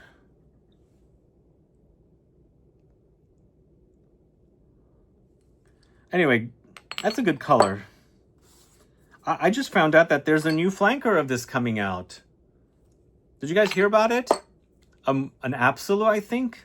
Is that true? But 1921 is a zesty, juicy, citrusy, citrus floral fragrance. Leaning green. It's a bit minty herbal as well. but it's quite zesty. My complaint about this collection has always been they never, I don't know why they made this collection really on the light. Like, there are some fragrances that are substantial, but they just seem kind of flat, not wow, exciting. 1921, yeah, I like it. It's juicy, it's green, and it's fresh and zesty, as I said, and floral, but it could be a bit stronger. Then we've got the Elixir de Parfum pour Homme in the Gucci Guilty line. And as I said, there is a new flanker of this coming. I just found out about it. A more concentrated version of this. Are they doing the same thing as Boss is doing? But Boss did 3 flankers in less than 2 years. This came out in 2023. So 2 years later, they're launching. But this is like a lot of orange blossom, but super powdery. And probably one of the best flankers in the series. It is a Givaudan creation. The Absolute is still my favorite. That's an Alberto Moria creation. This one is really close behind. It does remind me of Reflection Man a little bit. But this is all orange blossom, whereas Reflection Man has a lot of jasmine and orange blossom. And Reflection Man also reminds me a little bit of Fleur du Mal from the house of Jean-Paul Gaultier. I wish I had a bottle of that. I don't, but definitely one that I really enjoyed. I'm not featuring it here, not because I don't have a bottle, but it's also discontinued and long sought after. But I think if you like Reflection Man, but you want it in a designer, try this one. They're not identical, but it hints at it for sure. And then we're going to the house of Guerlain. It's Aqua Allegoria Nerolia Vetiver. So there's the Forte also. It's Harvest. Wait, is it Forte? This is just Nerolia Vetiver. It's not the Forte. And I decided not to feature the Harvest because I think it was a limited edition. Although I think it's still available. But here I actually have a video. I have a short video on this fragrance. It's a nice fusion of Neroli and Vetiver together. The Vetiver here acts very grassy, for sure, but woody and dry. And there's juicy citruses in here as well. And I think there's honey in here, and I think they brought it out more in the Harvest edition. So the honey sweetens it up. And you know, Neroli or Orange Blossom in general, there's a honeyed effect in there. It's a bit more prominent in other white flowers or other floral notes. But I feel like since it has a slight honeyness, the addition of honey does really great to it. Like it complements it in fragrances. And I think that's why they did that flanker. As this matures and ages on the strip, it becomes more honeyed and honeyed. So it sweetens up a bit, maybe kind of going close to like Love Don't Be Shy, rather than using vanilla or marshmallows. They're using the honey to sweeten it up kind of a thing. But I like that a lot. It's quite good. The Harvest is also good. But again, as I said, I don't think it's permanent. Then we're going to the house of Healy. It's Oranges and Lemons, Say the Bells of St. Clements. I think this was also featured in the Bergamot video because it does feature bergamot, but there's a lot of citrus floral notes in here. It's once again, that kind of style of 4711, Neroli Portofino. This is this brand's version of that kind of a style. It's got a bit of an old school vibe to it, but I like that about it. It's very fresh. It's soapy. It's clean. There's quite a bit of herbal woodiness in there. Grassiness as well, but all very, very juicy. Again, I don't know what the deal is with this brand. I believe they still sell this brand at Jovoy. And they used to have a store, and I don't know what happened to it. It's sad, but they were very prominently sold at Barney's until Barney's went out of business, which is sad. I actually met James Healy at Barney's one time I was visiting. He was visiting Barney's here. But anyway, let's move on to the next fragrance. It's Hermes Eau de Neroli Doré. You guys know this one? So this is in the Eau de Colognes collection. This launched along with the Rhubarb. Was it launched along with the Rhubarb? And this one to me also is very vintagey, classic-y. I mean, there's also the DNA of Hermes here. It smells like an Hermes fragrance. The DNA in the base reminds me somewhat of Eau d'Orange Vert. Like, I feel like that's, I mean, Eau d'Orange Vert is one of my all-time favorite fragrances. Bought it for the first time in 2001 in New Orleans. Been a big fan of it, but I've graduated to enjoy the concentrate version more now, because at one time Eau d'Orange Vert was like the concentrate version until it got a lot thinner. But this gives me that kind of a vibe, but in more of a citrus floral way. Whereas Eau d'Orange Vert or concentrate Orange Vert is more about the juiciness of the citrus. Like, it's like bitter orange. Here it's a lot more floral with that base of reminding you of Eau d'Orange Vert. It's a really great fragrance. In the end, it's a eau de cologne, so it's very light. And these are the cologne fragrances, and I like their bottles. Anyway, so next we're going to the house of Houbigant, is Orangère en Fleurs. Sadly, I think my bottle has turned. But I've been wearing this particular bottle for over 10 years. I think this is from either 2013 or 2014. And I don't think I've kept this in a good condition.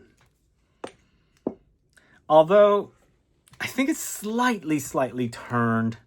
Slightly. It's like really faintly noticeable when you first spray, but then it just changes and becomes like what it is. So I think it's kind of on its way out is what I should say. And that's due to keeping it or storing it not in a perfect condition, because I moved into the studio here in 2019. So I had that fragrance for over 5 years and probably kept it not in the best of conditions at home. But yeah, so in order to keep your fragrances, especially since that is a citrus, it's a lot of citrus flowers. So that has to be kept in a cool, dark, dry place. But for me, it's a very creamy take on Orange Blossom. And it's powdery, it's sweet. It doesn't have that soapiness that I kind of am familiar with a lot of Orange Blossom fragrances. So it's a very unique take on the Orange Blossom. But there's it's almost like there's pear in there I'm smelling along with the Orange Blossom. So there's this slight fruitiness, but like a watery fruit of some kind. Not necessarily like those very fruity fragrances of today. So the fruitiness is not interfering with the Orange Blossom. It's accentuating it. It's advancing it, but not getting in the way of it, if that makes sense. Yes, the smell is changed up because you're smelling it fruity, but it's a lot of Orange Blossom. It's a really nice fragrance. I hope it's not discontinued. I didn't 100% check all the fragrances if they were still selling or not, so I'm hoping that is still selling. But Houbigant doesn't discontinue a lot of fragrances, so I think that should still be on the market. All right, next going to the house of... Let's quickly... Yeah, next we're going to the house of Jo Malone. We've got 2 fragrances from Jo Malone. So Jo Malone's Basil and Neroli. What a combination, right? I think this is a Anne Flippo creation. I believe so. I could be wrong though. Don't hold me. Don't.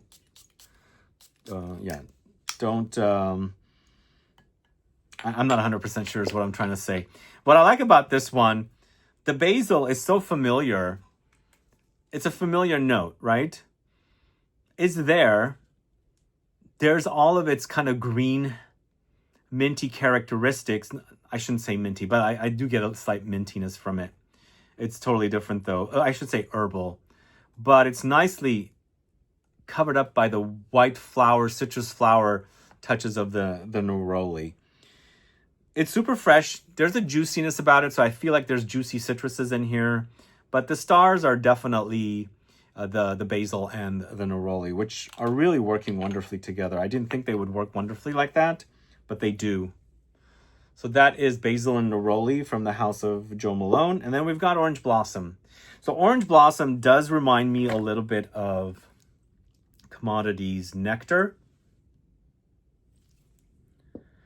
So after burnout from fragrances in the 90s, it was like from the the 80s to 90s and a little bit of the early 2000s, I kind of graduated to doing Jo Malone, and this was my very first Jo Malone. Actually, it was this, the Fig and Cassis, and one of the vetivers, the first vetiver, like not the dark vetiver. Those three are the fragrances I wore quite a bit of from Jo Malone. This, to me, I one time got into an elevator after spraying it, and there were three ladies in there. They really were intoxicated by the smell. To me, it is such a naturalistic smell of orange blossom, but right off of the tree, not processed whatsoever and turned into perfume form. And that's what I like about nectar. It's almost like orange blossom from Jo Malone has graduated and it's become a lot more than just the orange blossom. There's a juicy fruitiness about that one, whereas this one, to me, reminds me of the tree. It also reminds me a little bit of jasmine as well. There are jasmine-y characteristics of orange blossom, and that's why they combine them together all the time. But yeah, it's almost like orange blossom from Jo Malone has graduated to become nectar by commodity, but super fresh and super floral. I think that's definitely one of the truest, most realistic orange blossom smells, like you're smelling it off the tree. All right, next going to the house of Kayali, Marrakesh in a Bottle, Orange Blossom 24. You guys familiar with this? So this is, I think it's part of that 4 fragrances that came out together. It's part of like a vacation theme. This has a bit of warmth in there as well. So it's a bergamot, orange blossom, pink pepper, Turkish rose, neroli, and cedarwood. The notes are on the back here. So it's interesting. When they do a lot of these neroli or orange blossom focused fragrances, they'll have both neroli and orange blossom. Most of the time I see them both listed. This one actually on skin, it did get warmed up a little bit. It does sweeten up a little bit, but it's not like Love Don't Be Shy or something like that. It's more fresh. Spicy, fresh, floral, juicy, citrusy, and of course woody as well. There's a major peppery component about it. Then we're going to the house of Lalique. It's a Zamak. I did a video on this collection of fragrances from Lalique that used to be really expensive, and they had them at the discounters.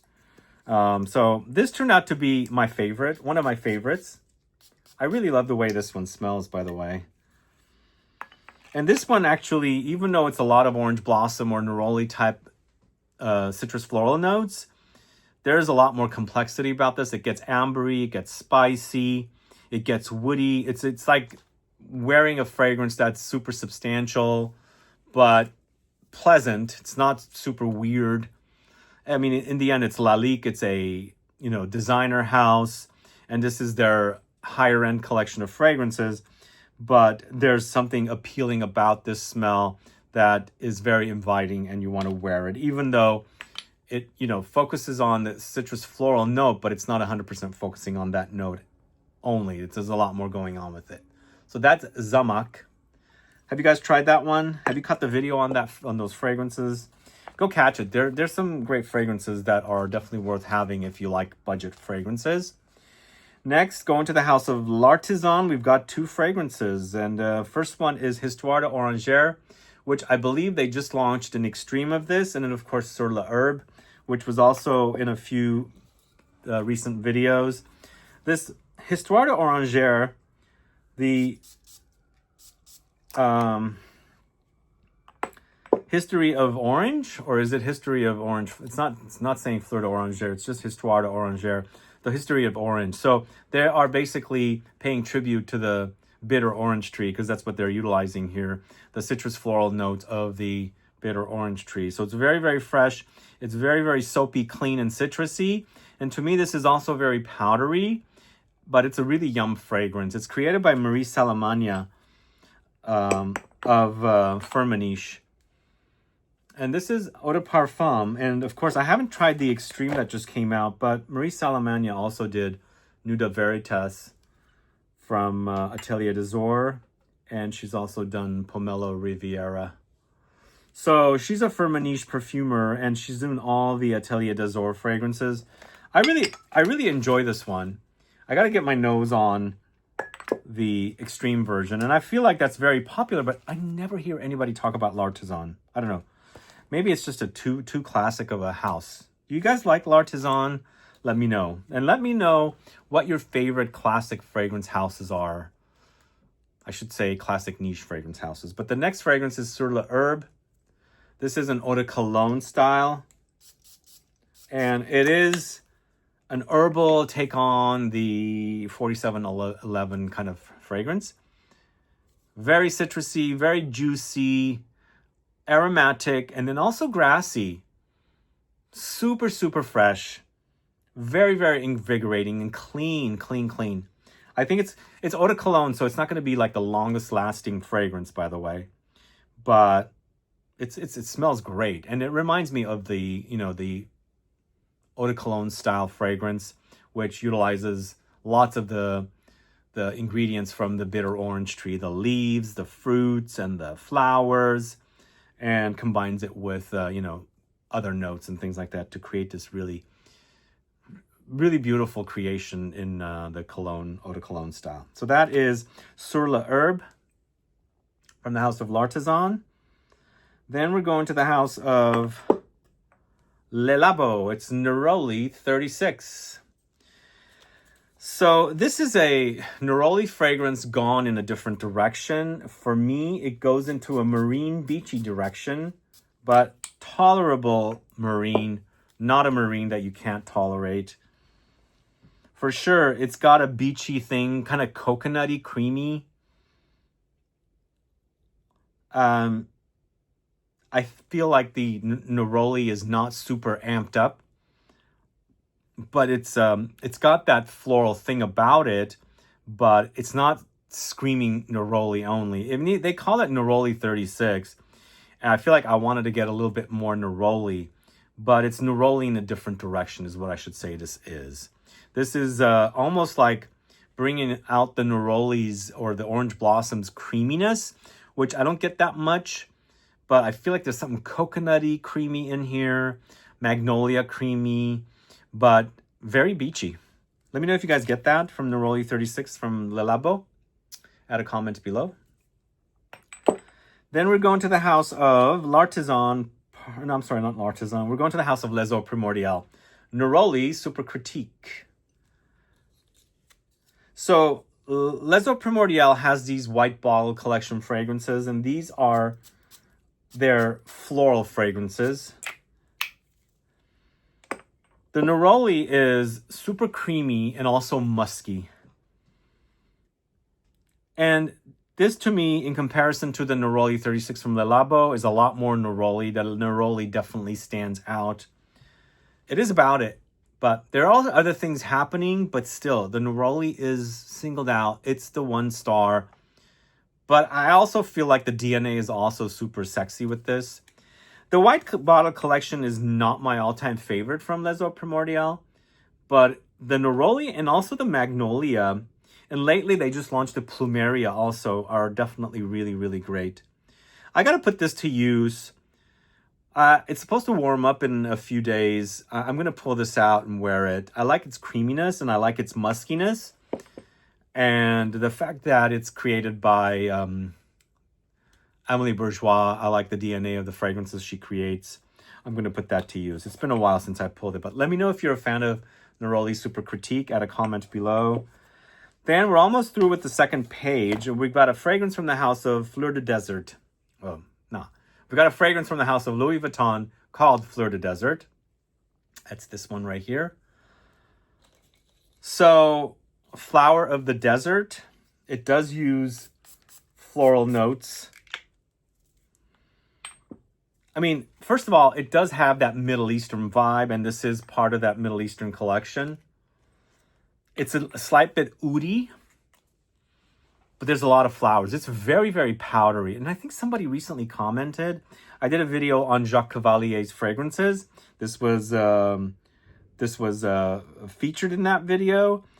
And I think I said it was powdery, but somebody said it wasn't powdery. This is very powdery to me. It's almost like taking an oudi Middle Eastern fragrance and combining it with a lot of fresh flowers. In this case, the neroli orange blossom. And you're smelling the neroli, but it's not like really standing out. You still have that kind of Middle Eastern styling. I think there's a little bit of saffron in here as well.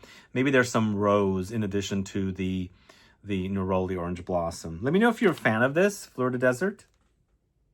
Add a comment below. And then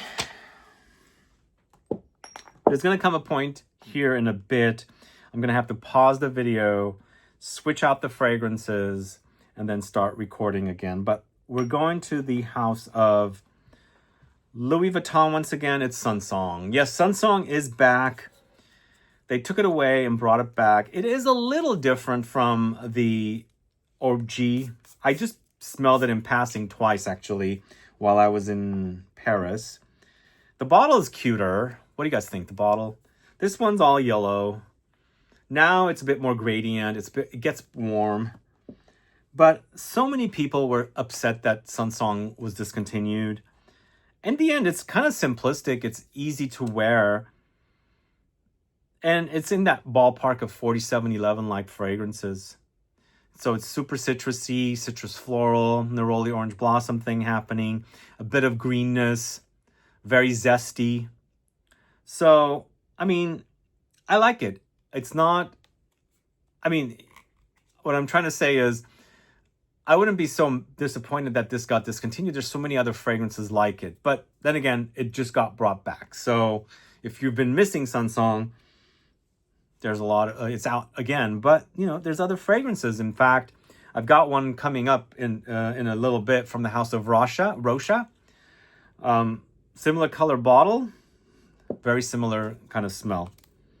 But I don't hate Sunsong. I love it, actually. I love that style. So it's a given that I'm going to enjoy that kind of a fragrance. Then we're going to the house of Maison Crivelli. It's Neroli Nasimba. This is starting off fresh, and it gets super leathery on the dry down. So it's a fragrance that you're going to think, hey, it says neroli on it. I'm going to get it. It's fresh. I'm going to wear it liberally in the summertime. Then you're going to be like, why is it getting leathery on skin? Yeah, it gets leathery. So it's a different kind of a neroli-focused fragrance. I like that they did that because in the end, there's a ton of fragrances just like Sunsong out there. 4711, Neroli Portofino, all these fragrances. So this gives you the idea of neroli, but then it's substantial, it's dense, it's slightly animalic with the leather. But I like that about it quite a bit. It's really great. This, I would think, is a top 3, if not a top 5. No, top 5, if not a top 3 in this kind of bottle collection. Because the extracts are different, obviously. I really like that one. That's created by Paul Guerlain from IFF. I think he's a descendant of the Guerlain family. So that is Neroli Nasimba. We're going to the house of Maison Francis Kurkdjian next.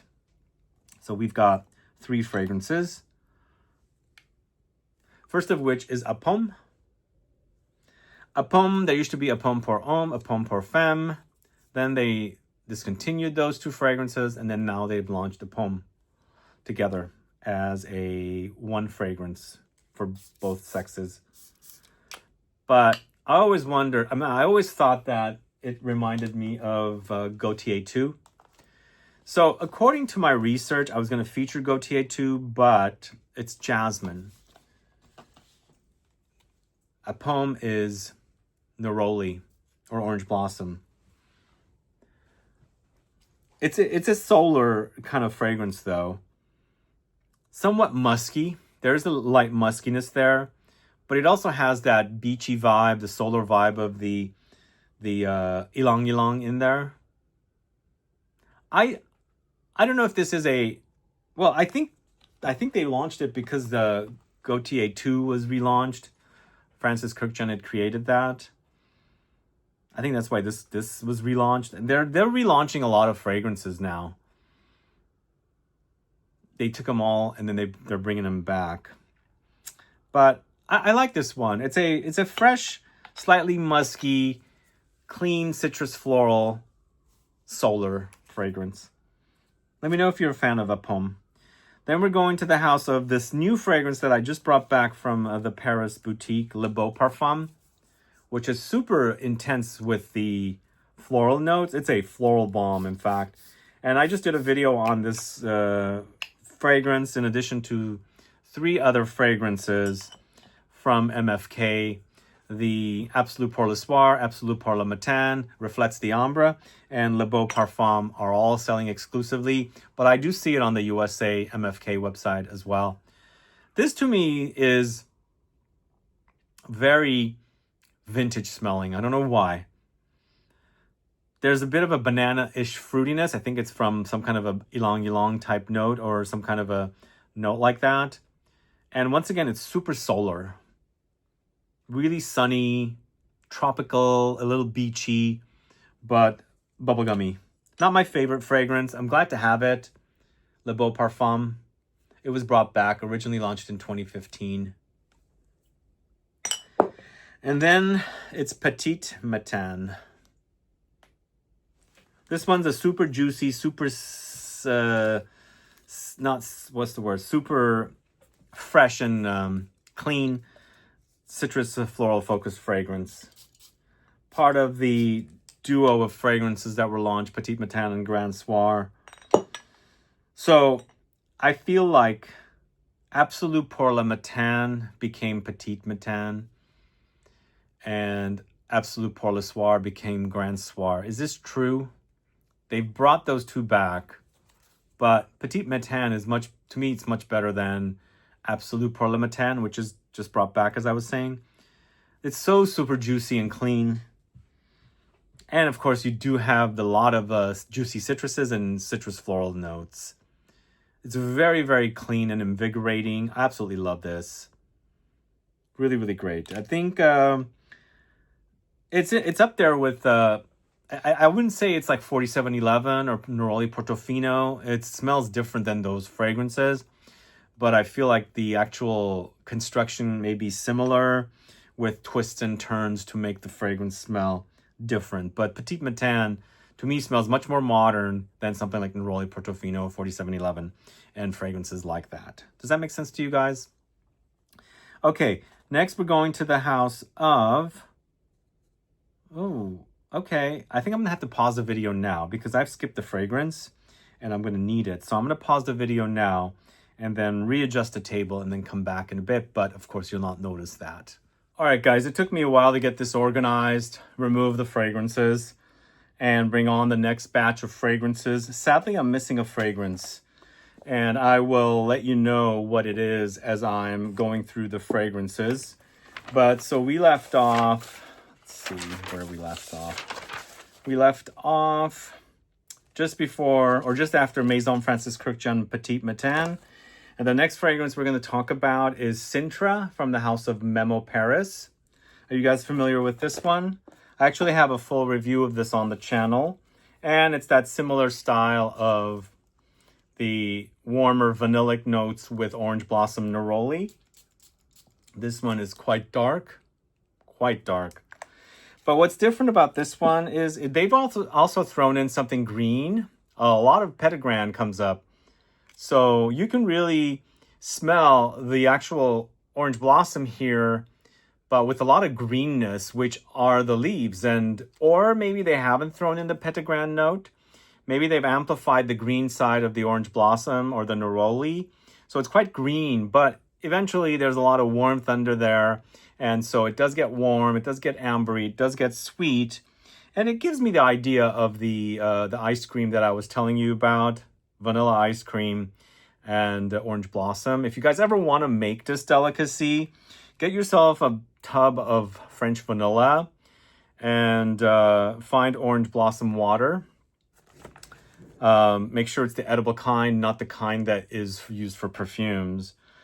And it's an acquired taste, so you've got to love the idea of eating creamy vanilla ice cream with the orange blossom flavoring.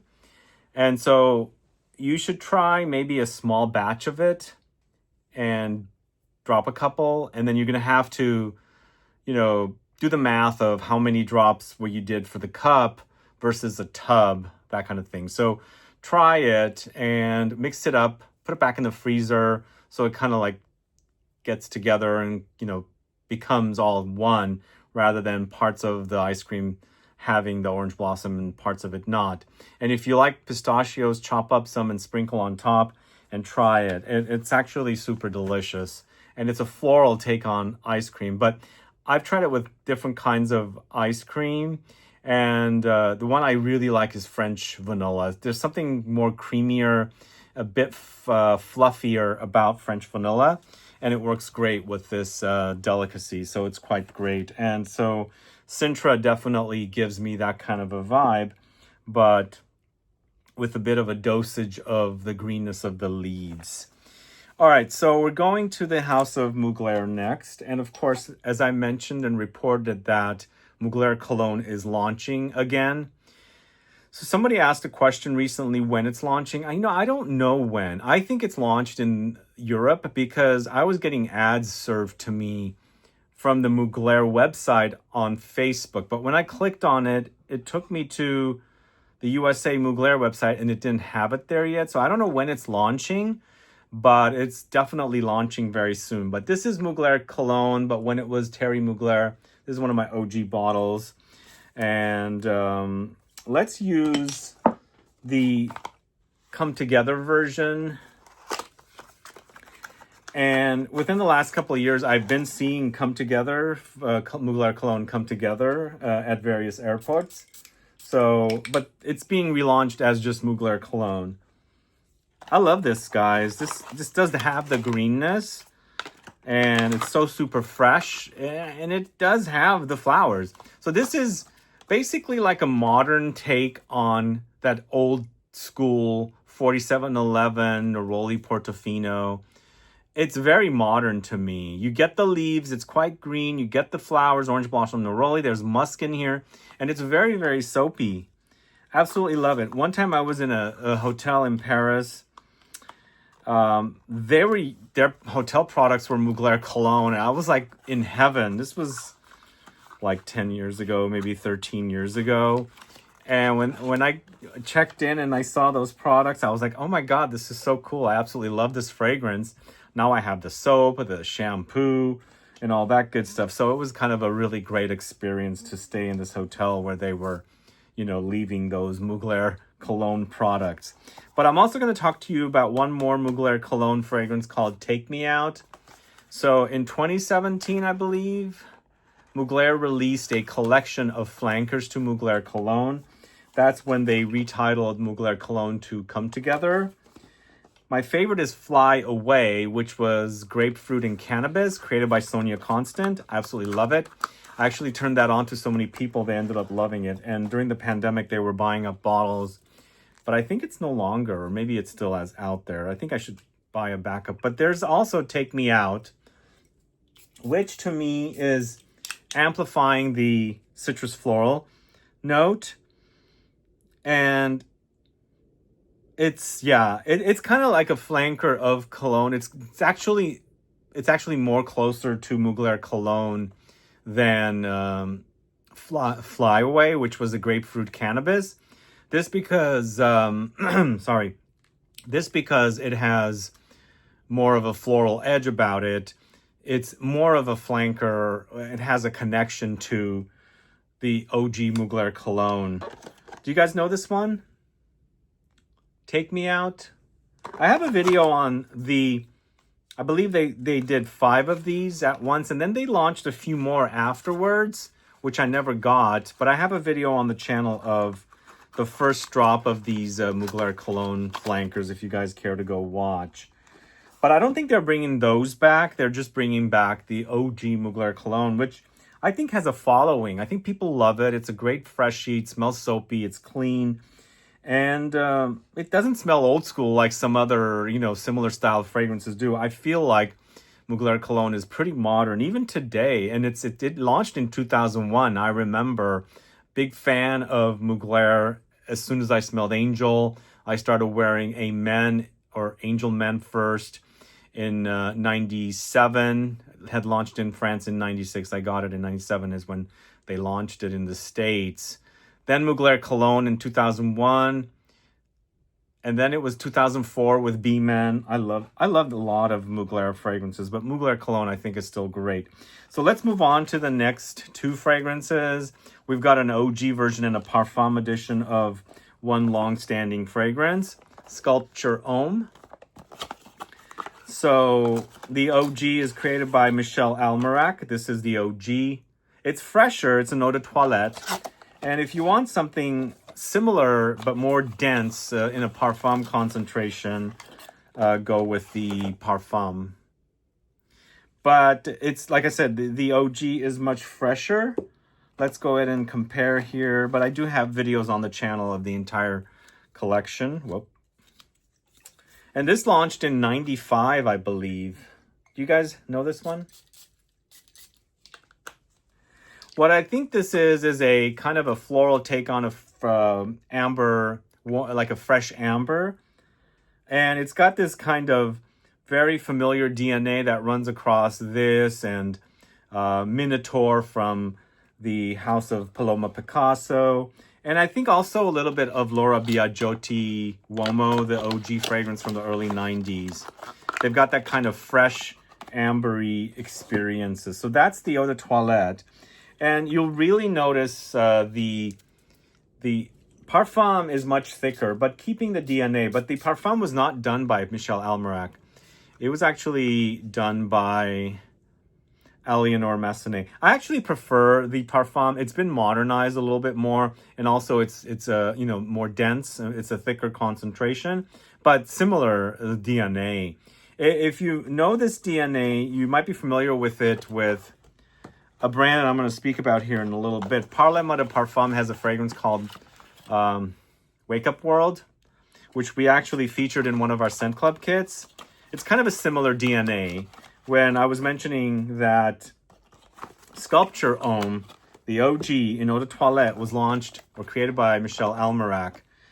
And so he also created Minotaur. Did he create Minotaur? Yeah, he created Minotaur and this. And I believe the OG Laura Biagiotti was created by Annick Menardo. I lost my strip. But it's a great collection. And you can find these for really cheap. I would go with the Parfum if I were you. I absolutely love that. And again, it's like $30 for 100 ml, so it's a no-brainer. And you've got a lot of orange blossom in it, but it's also warm and ambery, much fresher with the EDT and beefier for the ED or the Parfum. So next we're going to the House of Nichanet. I've got two fragrances from this house. Of course, we're going to talk about Colonisé, but this is the OG Colonisé, not the Saffron Colonisé, not the Hesperide Colonisé, which launched recently. It's a very fresh, kind of that, once again, the OG cologne style fragrance. Lots of citruses, lots of citrus floral notes, herbal notes, aromatics, some spices and musky touches. But it's uber fresh and clean and soapy here. There's a little bit of a greenness running throughout it as well, but it's a clean fragrance. It's something you would put on just to kind of refresh. Those are kind of great when it's really hot and muggy outside. You want to be invigorated with some freshness. It does have a cooling effect as well. Then we've got Temp Fluo here from Nichanet, which this is a fragrance created by Anne Flippo, who just recently did a fragrance for BDK called Nectar Oud. This is a musky white floral fragrance. It's basically a lot of orange blossom or neroli or both, and we do have some other floral notes as well. So I feel like there's a creamy floral note experience here, and some white floral notes do provide that. It's super musky and also woody in the dry down, but it's definitely orange blossomy with the white floral. So it has a citrusy edge, but I wouldn't say this is like an orange blossom bomb because there's a lot of other things happening there. It's complex wear, But this one also garners me compliments. There's musky touches in there. It's really great.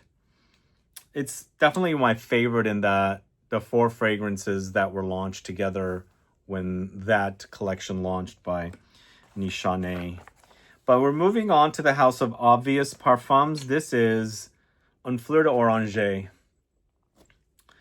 So I like the fragrances of obvious because they are a bit simplistic, and when you see the name, you know what you're gonna get, right? This is all about orange blossom, not overly complex. It's fresh and it's floral, and it's a great, you know, orange blossom offering. It's actually not warm whatsoever. It's acting a bit like cologne, like a, you know, 4711 like, but more focused on the flowers.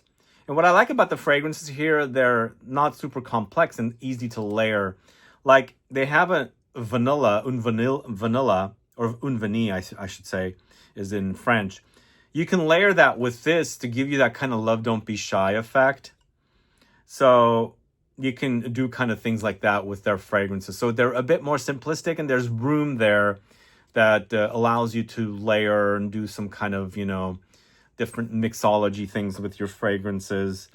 But if you take the fragrance on its own, it is that eau de cologne style fragrance, but it's super fresh and very floral with the citruses. I think I enjoy the fragrances of this house, and some people might think they're just a bit too simplistic, but it leaves room for layering. Like, you don't have to just layer the fragrances of this house. Like, if you have a fragrance that is citrus floral focused and you want to intensify it, I would do it with something like this, because sometimes when fragrances are too dense, it's not easy to layer those fragrances with other fragrances. But there's a thinness about that fragrance and a lot of their fragrances. It has room to do some mixing and mixology type stuff and layering type stuff. You can also layer that with their Un Bois. You can layer it with the Un Musk. Maybe you can do it with the Un Patchouli. Maybe you can do it with the Rose. There's a lot of different fragrances you can do. But like they have an Un Poivre, which is the pepper. I think you can add some spice to it. So there's a lot of fun things you could do with the obvious Parfums fragrances. So next I'm going to talk to you about Galloway from Parfums de Marly. This is one of my least familiar fragrances from Parfums de Marly. It's not one of the hyped ones, and I don't even know if it's still selling. Let me know, guys. I didn't check on this one. I don't think that Marly does a lot of discontinuations, but they are under a new company. They're owned by a new company, so they might be doing that. But for me, I don't know, it's a subconscious thing. It kind of reminds me a little bit of Lalique White. It's kind of clean. It's soapy and peppery and woody at the same time. I think the orange blossom is quite strong, but there's a lot of intensity and spiciness with the peppery, spicy notes in there. So that's why it gives me a bit of the Lalique White kind of a experience, but I'm not saying it's like 100% smelling like Lalique White. But yeah, let me know if you're a fan of Galloway, and add a comment. Let me know if this is still selling. So we've got one more fragrance from the house of Parfums de Marly, and that is Oriana. I think this is a Nathalie Lorson and Olivier Cresp creation. Is it a co-creation by those two perfumers? I know Nathalie Lorson is involved with this one. This, to me, does give me the Love Don't Be Shy kind of vibe. Yeah, that's what it gives me. When I reviewed it, that's what I thought. I feel like Parfums de Marly does some really beefy fragrances. There's something lacking about that fragrance. It doesn't have the intensity I wanted. Whoops. But once you get past... Whoa. It's a bit... it's really wobbly here. Parfums de Marly fragrances are... Especially the feminine ones are not... they don't... Like, if there's a little bit of a shake, they wobble and tumble. So I'm going to put that on the other side. This does develop more and more to smelling like Love Don't Be Shy. But I could have sworn this had almonds in it. Is it true? it's giving me a lot of the love don't be shy kind of vibe. So it's a DNA that a lot of people tend to like, and it's given that we've got so many. I've already spoken about Sintra. I just spoke about this. In a little bit, I'll speak about it again from another fragrance. But yeah, I think it's a popular DNA. Let me know if you're a fan of Oriana. Do you think it deserves to be a bit more intense? Add a comment below. But next, going to the house of Parfums de Nicolai, it's a Cap Neroli, this one right here. What are your thoughts on Cap Neroli? Let me know. Do add a comment below. It's a fresh Neroli fragrance in the style of the fragrances that Nicolai does. Patricia de Nicolai, I think their fragrances are a bit old school. That's kind of what I like about their fragrances. They don't follow a lot of trends, although I think recently I've seen some more fragrances going in that direction. And I think they got to stay modern, so they got to appeal to a lot more, people appreciating fragrances, so they got to appeal to other people. Like, they've launched a lot of gourmands lately. But to me, this is awesome. It reminds me more of a classic eau de cologne style fragrance like 4711 and things like that. That's Cap Neroli. And they also have Neroli Intense, which, yeah, the word intense is appropriate here. This is definitely a much more intense take on a Neroli. And for some reason, with both Cap Neroli and Neroli Intense, I get a little bit of the DNA of New York Intense. I don't know why. But with Neroli Intense, I'm also getting a bit of musk. There's a slight muskiness that's there, which is kind of cool. I like that about it. Which one do you guys like better? Do you like Cap Neroli or Neroli Intense by the Parfums de Nicolai house? And speaking of that other fragrance that I said smells a bit like Love Don't Be Shy or has that DNA, it's Guimauve de Noël 31 from the house of Parfums de Parfum. And speaking of Michel Almerac with the sculpture, the OG, he created this fragrance. And to me, I guess it's a delicacy in France to have this kind of a treat during the Christmas months. Is that true? Do let me know, because it says Guimauve de Noël. Guimauve is that a dessert? Noël obviously refers to Christmas. To me, it's delicious, but yeah, it reminds me of other fragrances like Love Don't Be Shy. But there's twists and turns with all of the different ones. They're not identical, but it's in that same style. I like Parfums de Parfum. My favorite is Mile High, Wake Up World, and I like that. And there's a few others that I enjoy from the house as well. What are your favorite Parfums de Parfum fragrances? So the next fragrance I'm going to talk to you about, I'm not certain. I think it's a bit uncertain as to what is the deal with this fragrance. I don't know if it's still around. It's on the Penhaligon's website. And I don't know if it's still selling. This is Orange Blossom, but let me show it to you with its beautiful ribbon. So I was actually going to feature two fragrances in this section. One of them is called Castille, and the other one is Orange Blossom. But apparently, Wiki Parfum, which the parent company is Puig, I believe, owns Penhaligon's, wrote that this is discontinued. And I don't think it was on the Penhaligon's website. For Orange Blossom, it didn't say that, but it also found it on the Penhaligon's website. But it did say it's out of stock, which maybe it's on its way out, who knows. But it's Orange Blossom, basically. You're highlighting Orange Blossom. It's a really great scent. This, to me, kind of reminds me a little bit of Houbigant's Fleur d'Oranger. Is that what it was called? But it's clean. It's not much sweet. It's a bit cold. There's not much warmth. Although it doesn't have a lot of sweetness either, because sometimes Orange Blossom can get sweet.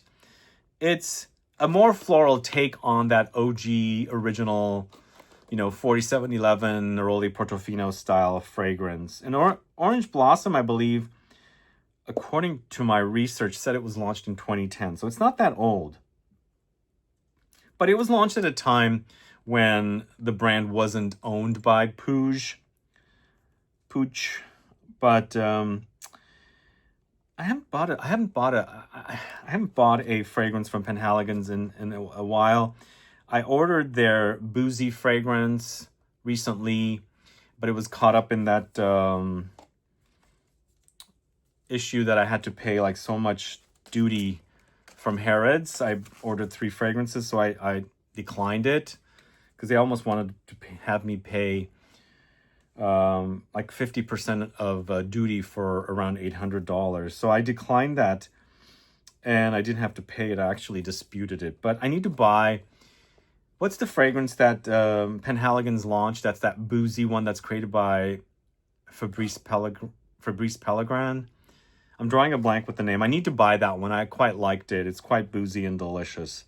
But I haven't bought a Penhaligon's for a while, like good 2-3 years.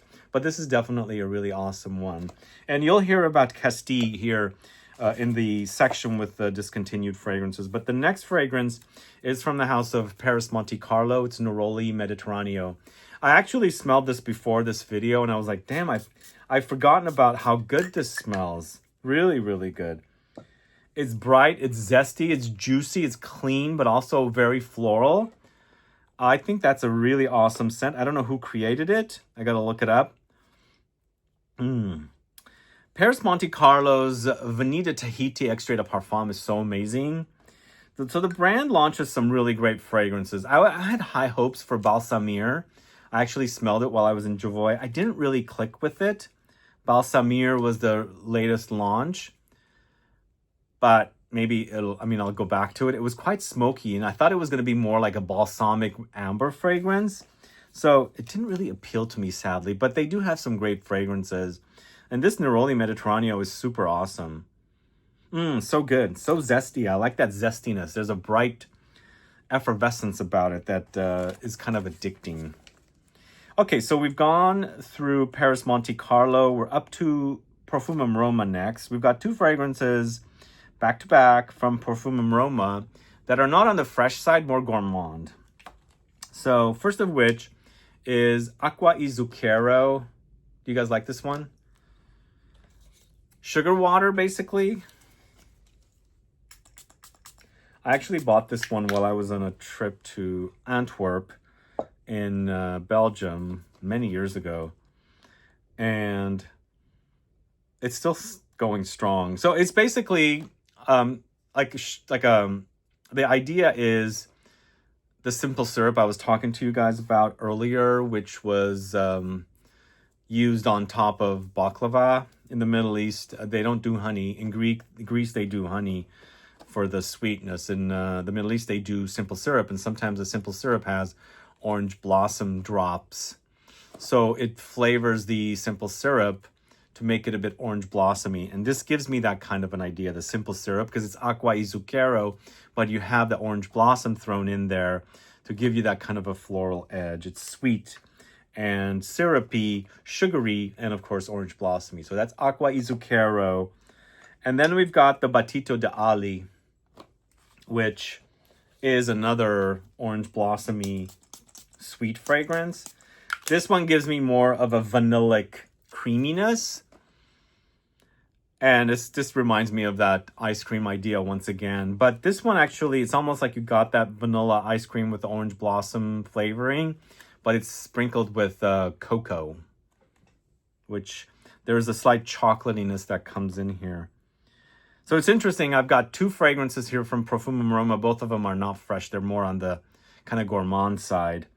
And both of them are focused on orange blossom, which is kind of cool. Let me know if you're familiar with these. Acqua e Zucchero and Batito de Ali. Let me know if you are familiar with them. Do they actually have a fragrance that's more fresh about a neroli or orange blossom? Let me know that again. Let me know that as well if you can add a comment.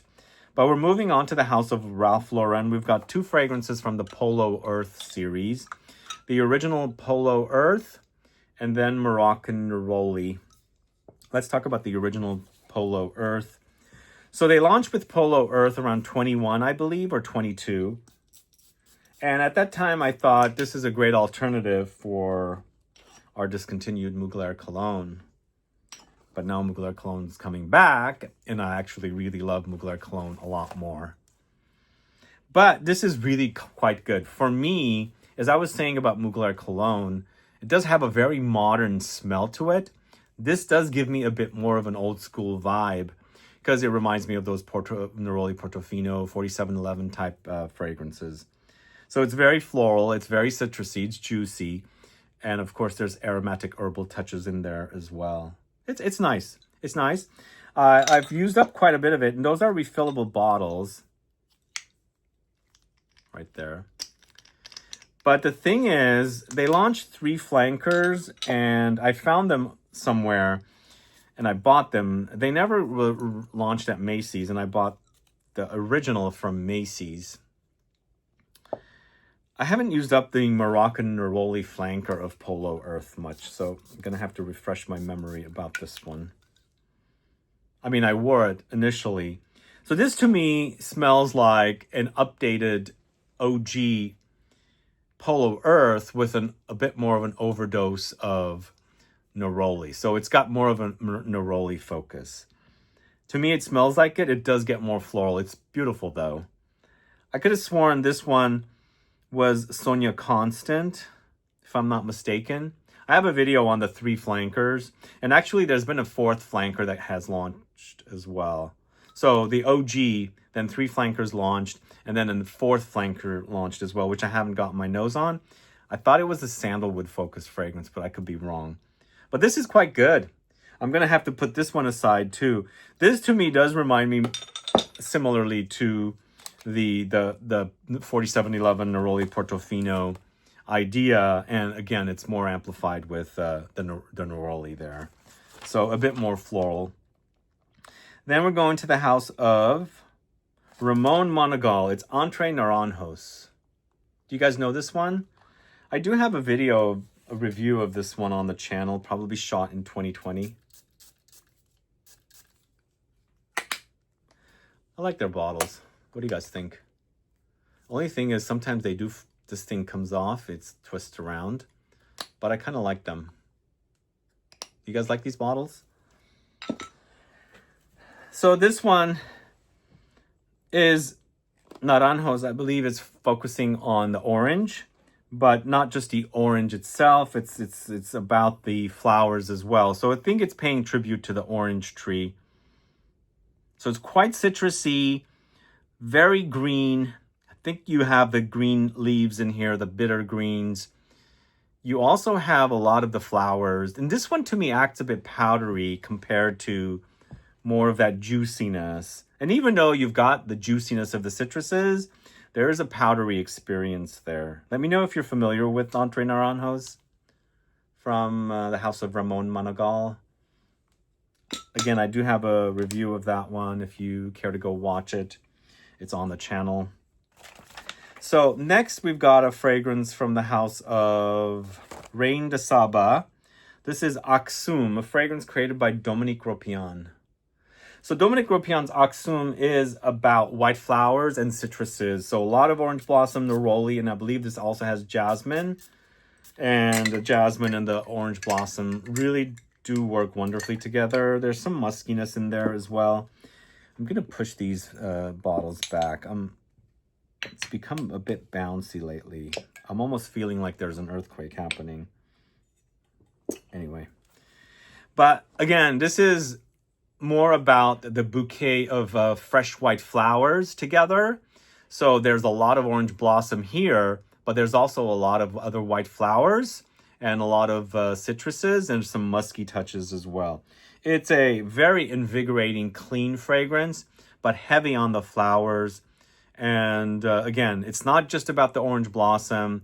I feel like there's not only orange blossom, there's jasmine, there's probably even a little bit of tuberose in here as well, because I'm getting some creamy floral undertones there that makes it a very floral heavy, fresh fragrance. So that is Aksum from the house of Reine de Saba, created by Dominique Ropian. I'm going to move that to the side. These are too wobbly for me to have on the edge.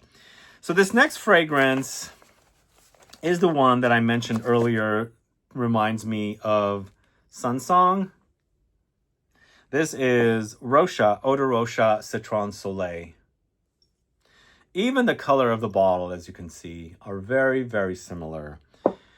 This bottle, there's a Mandarin that also came out. There's a Mandarin. And then they just launched a blue bottle, which is actually more citrus floral focused. I forgot to buy it while I was in Paris. I wanted to get it. But this collection is not appearing at USA discounters. So I'm going to have to get the blue bottle when I get back to France. I really love these bottles. I think they're cute. And the color of the bottles, and the Mandarin orange one is the Mandarin, you know, it's a orange colored bottle. And then the new one is kind of a light blue color. But this to me is, like I said, like Sunsong. It's very citrusy. It's musky. And then also it's, you know, citrus floral heavy. To me, it's quite soapy, and it reminds me of Sunsong. Inspired by Sunsong? I don't know. Because, as I said, Sunsong reminds me of those kind of old school 4711-like fragrances. So it could be inspired by Sunsong, but also it could be inspired by that particular style in general. And the fact that they put it in this bottle, launched it just around the time Sunsong was discontinued, I felt like it was a good alternative. And it isn't an alternative there if you don't want to pay the prices of Sunsong. Look for a bottle of Eau de Rocha Citron Soleil. Very soapy, very clean, very citrusy, citrus floral. So that is Rocha, Eau de Rocha Citron Soleil. We're going to the house of Rosendo Matu next. And that is number 3, Neroli Iris White Musk. You can see me holding up my bottle on the phone screen there. So Neroli, Iris, and White Musk, right? That's a nice combination. So Neroli for the citrus floral experience, Iris for the powdery, slightly vegetal experience, and then White Musk for a clean, musky effect in the dry down. This isn't one of my all-time favorites, but I wouldn't say it's bad. I've just enjoyed number 5, obviously. It's a given that it's a really great one. I enjoy number 1 because it's bergamot and juicy and tea. And then I also enjoy, is it 6 or 7 that I enjoy? I enjoy 6 and 7. 6 is the vanilla patchouli. 7 is the fruity one, I think. And then they just came out with an 8, right?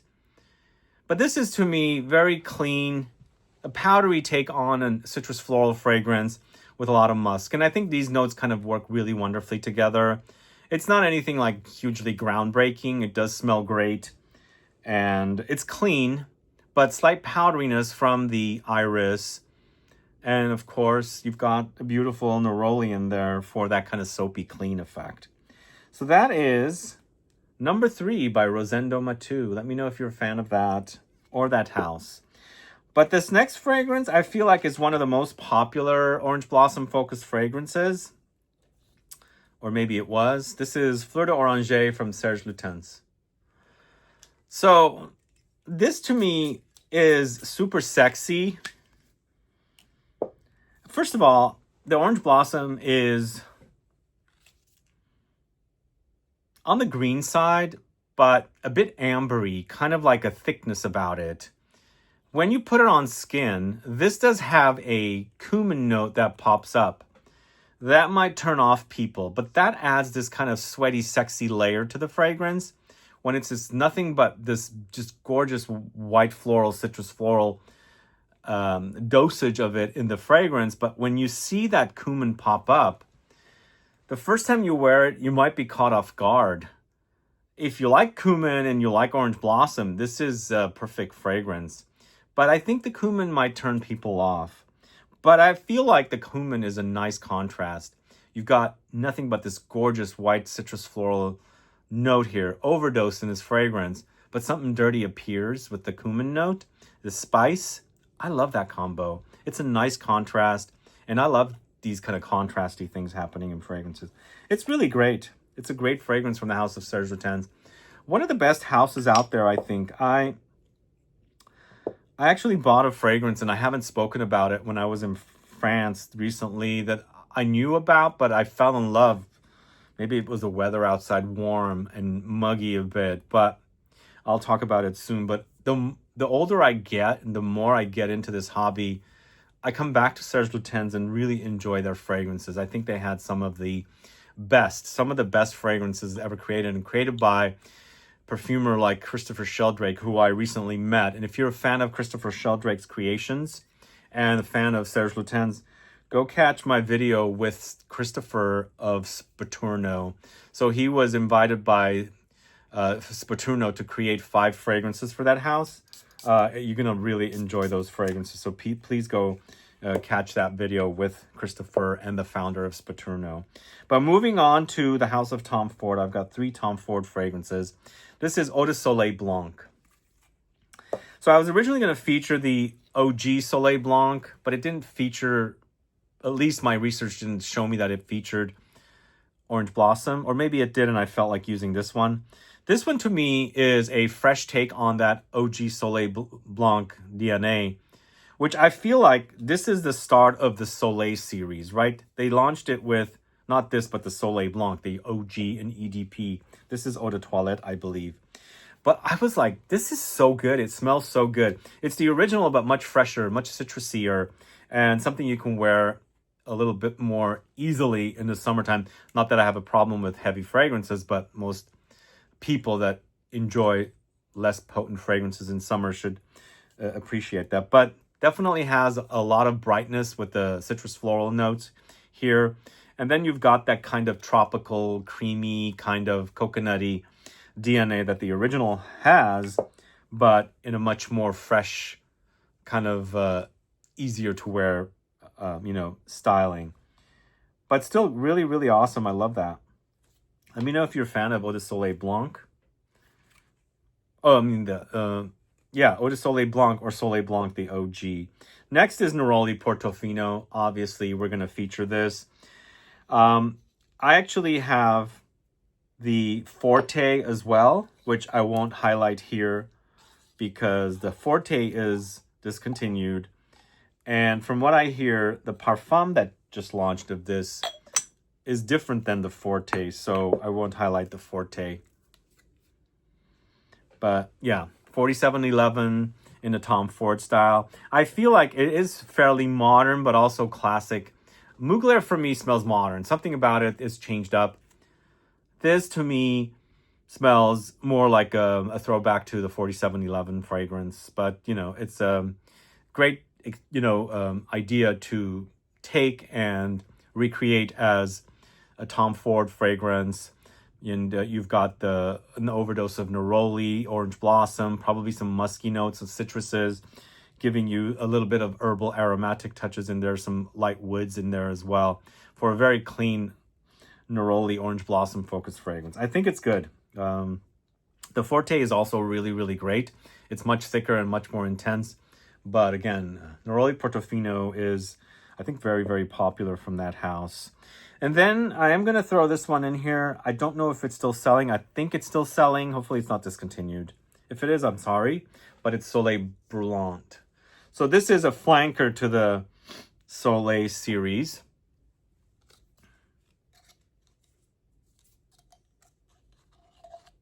They've launched so many flankers in this series.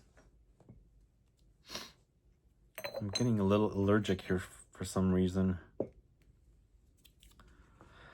All right, Eau de Soleil Blanc. So I feel like they've taken the OG DNA, which is Soleil Blanc. This is Soleil Brûlant is what I should say. What am I saying? Soleil Brûlant. And they've taken it into more of a intense, stronger, ambery kind of a direction. And you can tell that it's a Tom Ford style fragrance. It's quite resinous for me. There's definitely an ambery touch there. I think some of the OG idea is there, but I kind of prefer Soleil Blanc. I also prefer I also like Soleil Neige. So these fragrances are fun. This could be fun, but it's not those fragrances, but still has a lot of orange blossom. and that's what's giving it the freshness. But it does get deeper and amberier in the dry down. What do you guys think? Do you enjoy Soleil Brûlant? Is it still selling? Let me know. I think it is. I think it's still selling. And I got to come back to this one. I had forgotten about it. I do like it. There's definitely something ambery resinous there I'm smelling, but it's quite fresh with the citrusy touches of the white floral notes in there. All right, so that's Soleil Brûlant, sorry. All right, so we've got two fragrances from the house of Van Cleef & Arpels. It's California Reverie and Neroli Emerald. We'll talk about California Reverie first. California Reverie is a jasmine orange blossom focused fragrance. It's very fresh and floral, clean. I mean, the jasmine is prominent. You'll really notice it. But, you know, you can get a little bit of its indolic touches, but I wouldn't call this a super indolic fragrance. There's some slight creaminess in there and, of course, citrusy touches as well. It's super fresh and floral. I feel like I've just come... I've been walking somewhere in California. It's warm, it's sunny, and there's some citrus trees. The flowers have bloomed, and just below them, there's some jasmine bushes. So you're kind of smelling the combination of both of those flowers. And so you've got that kind of a floral freshness happening. Breezy fragrance for sure. And then Neroli Emerald, I think is quite popular for this house. That's why they launched some Parfum concentration of this. I haven't really experienced the Parfum yet, but this is a really awesome scent created by Contant Biche. And this fragrance does have his DNA. It reminds me of a neroli-focused Fleur Narcotique. If you like that fragrance and you like Contant Biche's work, check that out, especially if you like neroli fragrances. Because I feel like what he's done is taken that formula, kind of twisted it around and, you know, intensified or added neroli and made that the focus note. You have that here, but it reminds me of Fleur Narcotique and those kind of fragrances that he's created. Maybe even Valaya. But I love that. It's super delicious. Really awesome creation. And a fragrance that doesn't get talked about much, but super awesome. Let me know if you're a fan of that. Add a comment below. Okay, the next fragrance is the missing fragrance. I cannot, for the life of me, find the fragrance. I hope I didn't lose it. But we're going to the house of XERJOFF. This is Kobe. And I have a full review of it on the channel. I don't know what happened to it. Did somebody steal it? Kobe, to me, reminded me a little bit of Entre Naranjos from Ramon Monegal. They're their own thing. They're different. And Kobe is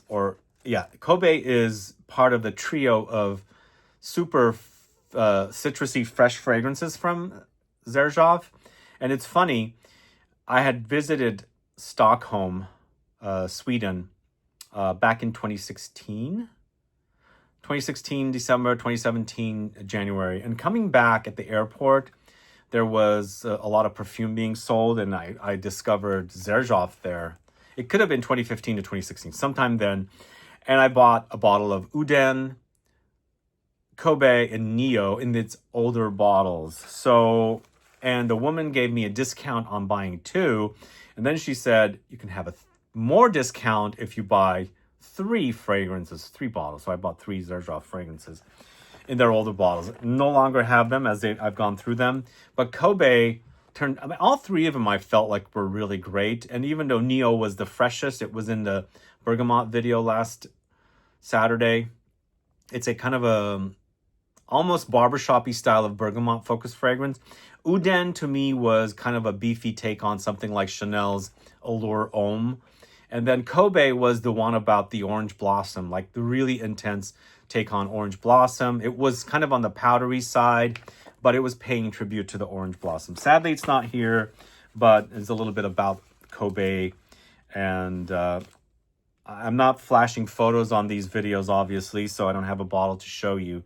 But do a little research and then you'll find out about Kobe. All right, so we've got only a few fragrances left, and I do have to pause the video one more time to gather some fragrances that I forgot to gather.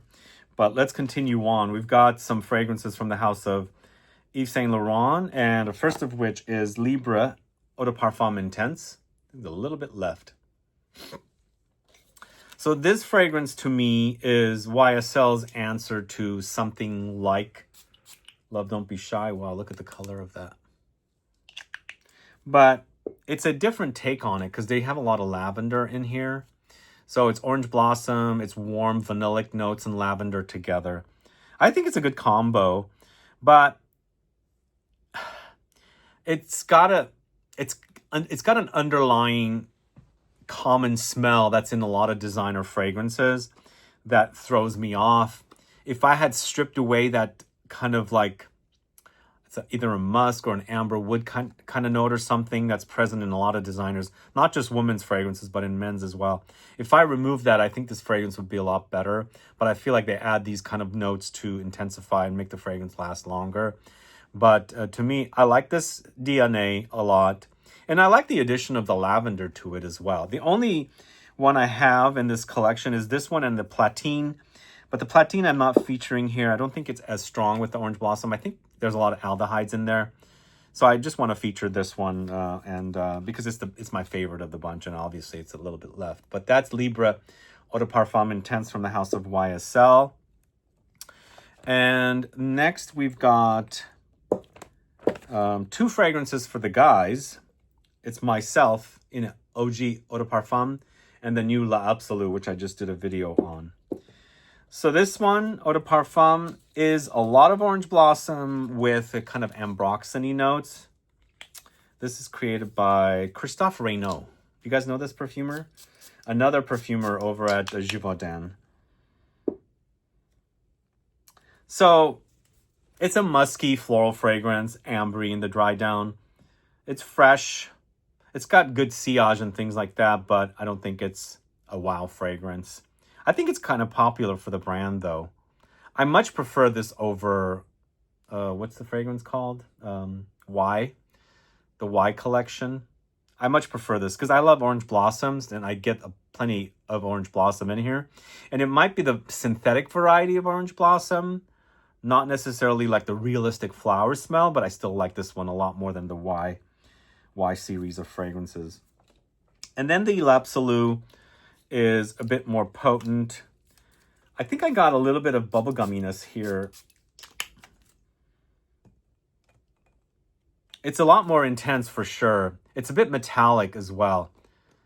And I think the orange blossom might not be as strong. I think this is a base notes heavy fragrance.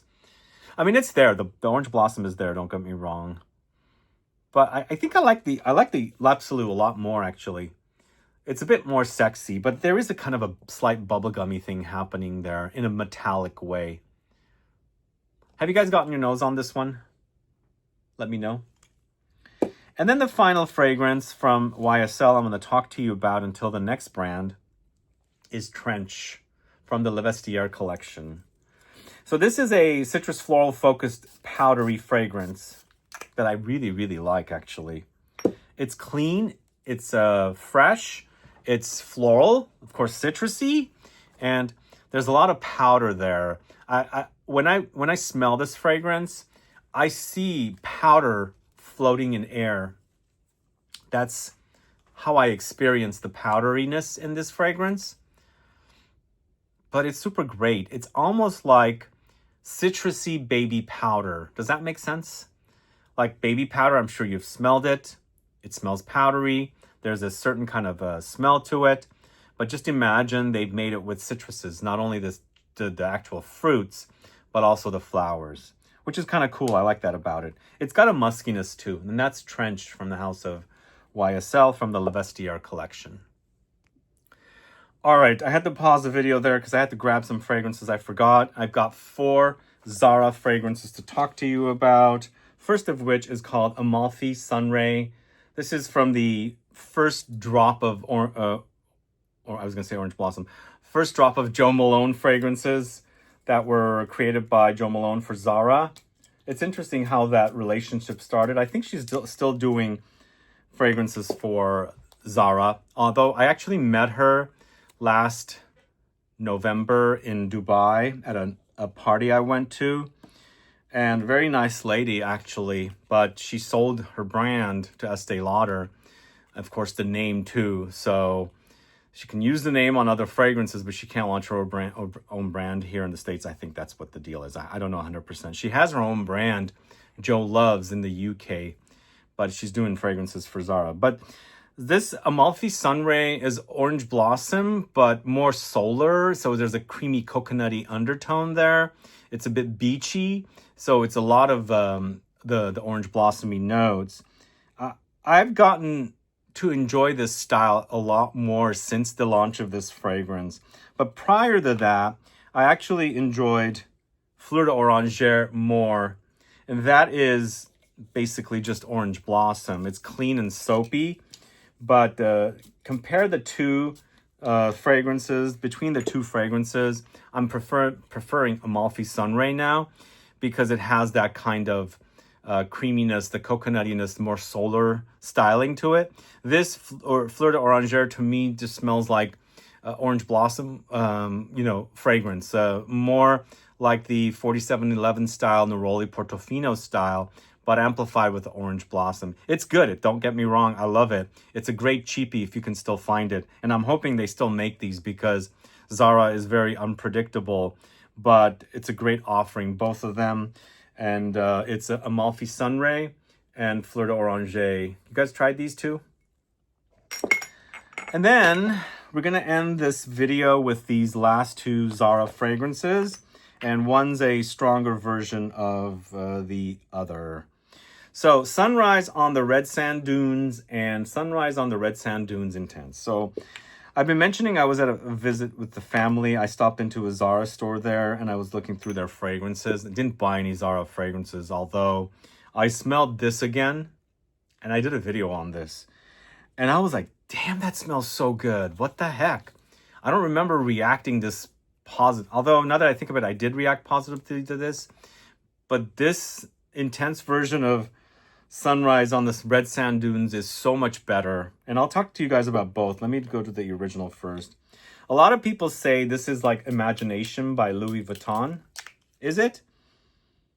It's got those kind of qualities, but I didn't react so positively to the EDP. This is a fragrance created by Mylene Alran from Givaudan. Yeah, it does smell like Imagination. It's different. They're not using the same ingredients, but what they do is try and replicate the smell with the ingredients they have access to. So it will never smell identical, but it's great. It's a great freshie. But for me, it's all about the Intense. The Intense is so good, guys. Really, really awesome. Have you guys tried the Intense? So I smelled it again at Zara the other day.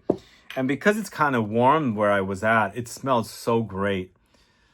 It's so intense and juicy. You can smell the thickness of the juice. It's like there's a lot more concentration there. To me, I feel like the Intense also is less like Imagination because Imagination, to me, is such a fresh fragrance. It wears light. I think the OG smells a bit more like it. But for me, to me, it smells of like citrus oils come to life in perfume form. But both of the fragrances utilize the orange blossom neroli note. It's quite prominent. They're both quite fresh fragrances. But I feel like Sunrise on the Red Sand Dunes is the evening. And I mean, the Intense is the evening and the OG is during the day. And that's it. That's Neroli and Orange Blossom today, guys. Remember, I said I have some bonus options. I'm going to do that after the outro. But those are all the Orange Blossom fragrances. I had to cut a few out along the way because I realized they were either discontinued and not something that I would highlight or something like that. So I think this video will be around 100 timestamps, give or take, for the OG part. And then, of course, I've got bonus options that you'll probably have to scroll through without timestamps. But let me know your thoughts on these fragrances. Is there a fragrance that's missing that you love and you enjoy that you would have liked to have seen? I went through my list. I went through everything that I had. I left off some oddballs and some that were not really orange blossom focused. but there might have been something I missed. So do let me know what it is that I missed. Add a comment below so I can find out. And let me know what a favorite Orange Blossom Neroli fragrance of yours is. Do let me know that as well. And before I end the video, excuse me, let me know what you'd like to see next. Do you want to see orange? Do you want to see grapefruit? Because summer's still here, but, you know, it's August already, and we're getting close to, you know, autumn months. So do you want me to switch gears to autumn-themed videos or more autumn-appropriate videos that are deep dives? Let me know if there's any perfumer, any style you want to see deep dives of, any brands. I've done several brands, and even perfumers I've done, but we can do these in so many different directions. So let me know what you'd like to see next. And don't forget to what I'll do is I'll put the playlist in the info box. If you want to click through the playlist of all of these videos, you can do that as well.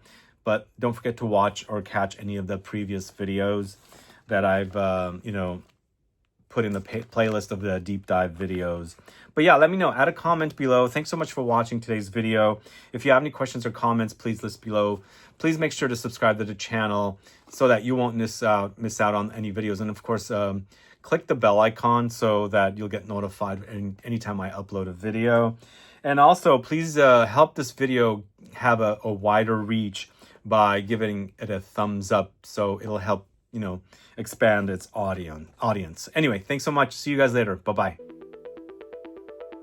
All right, I've got several discontinued fragrances that I originally was going to feature in the main video, but I decided to leave them as a bonus option since they are discontinued. And going forward, I might do that. I mean, some deep dive videos that I've been doing, I've featured discontinued fragrances. Like there were a lot of discontinued fragrances in the Guerlain video. I mean, for the Frederick Malle video, there were a few discontinued fragrances. But let me know if you don't want them in the main videos, you want them separated, or it's fine to mix them all together. Add a comment below. But first of which I just discovered that I had, you know, sometimes I don't know what I have. It's quite dusty because it's stored away. I'm going to wipe it down. But this is a fragrance from the house of Zegna. This actually would have been perfectly featured in last week's Bergamot video. This is, and it's a tester too. It's Zegna's Acqua di Bergamotto. I gotta take that tester tape off. Do you guys know this one? What is going on with Zegna fragrances? Zegna was dropped by Estee Lauder in 2021, along with Tommy Hilfiger, Donna Karan, might be one other brand. And I don't know where they've gone, and they're not even launching that many fragrances either. But this is Acqua di Bergamotto or bergamot water, but it's quite floral. This to me also smells like your traditional 4711 style fragrance. A lot of citruses, juiciness, some aromatic herbal touches, and maybe even grassy, woody touches, but also a lot of flowers. Let me know if you're familiar with this. It does have that kind of classic eau de cologne style vibe. This is Acqua di Bergamotto from the house of Zegna. So next, this one actually was a recent discontinuation. Some of you were writing to me that this was discontinued. I'm bummed. This is Dunhill's, what is it called? Century. So a little about Dunhill. I just found out Dunhill was dropped by Interparfums. Interparfums is a distributor who distributes Van Cleef & Arpels, Moncler, many other brands, but I heard that Dunhill was dropped by the Interparfums, which actually when Estee Lauder dropped Donna Karan, Interparfums took it on. So I don't know what the deal was for dropping Dunhill, but Dunhill Century was a really popular, Dunhill Icon was a really popular fragrance. I don't think Century was that popular.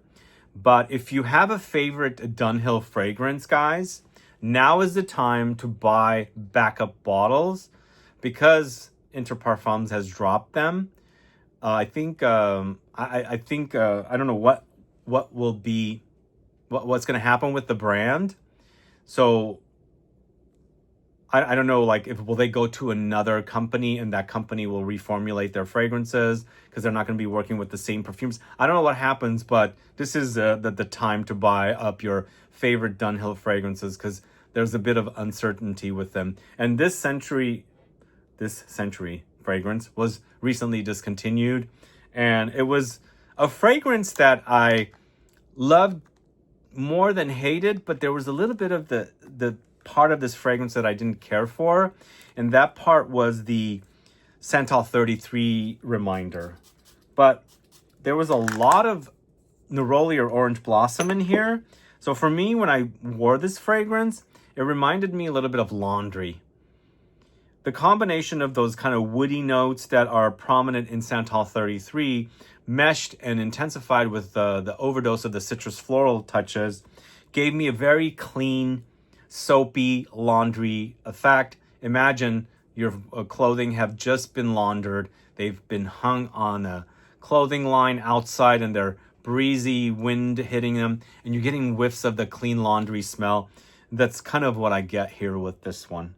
That's what I get. I mean, I think the addition of the orange blossom or citrus floral notes in here gives me a soapy effect, but with the fact that it has these kind of Santal 33 reminders, it gives me that kind of a laundry effect. It is discontinued now. Do you have a bottle of Century? Let me know. Add a comment below. And then this is Castille from the house of Penhaligons. This is a fragrance that I moved from the original lineup I just did to the bonus section. And it was a great soapy citrus fragrance. This is my second bottle, and I believe I have a third one. To me, I feel like it was redundant to have Orange Blossom and Castille. Both of the fragrances are from the house of Penhaligons. And both of them have their orange ribbons. Let me know which you preferred if you were a fan of these. Which do you liked better? They are different. Both of them have old school qualities to me. But Castille is more like 4711, more like Neroli Portofino, but in a bit more of a classic way. Lots of Orange Blossom Neroli here. And does that name refer to the Castille soap? Is that what we're talking about here? It's so good. It smells so good. And this bottle has been with me for a long time, and it smells great. This is pre-Pouge. Say, as you can see down there, it's made in England. I believe now their fragrances are made in Spain. Why did they discontinue this? Because Pouge is a Spanish conglomerate. They should have kept this fragrance, right? Anyway. All right, next going to the house of Eric Buderbaugh Floral Oud Orange Flower. Do you guys know this brand?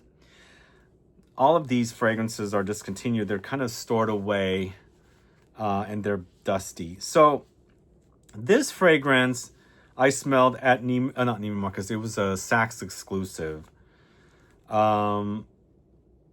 It was a Saks exclusive. They launched with like 7 or 8 fragrances in the basic collection. Then they launched the Ouds, and this is the orange flower, Oud orange flower.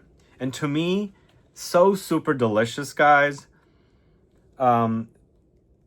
It gave me the orange blossom ice cream vibe in an intense, creamy way. Whoa, it's gotten dirty. Oh, God, that smells good. Whew, that smells so good. Why is it reminding me a little bit of Noir de Noir?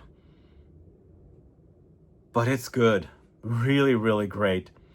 It's a lot of orange blossom and oud, but not, not the funky oud. It's more like the Western oud.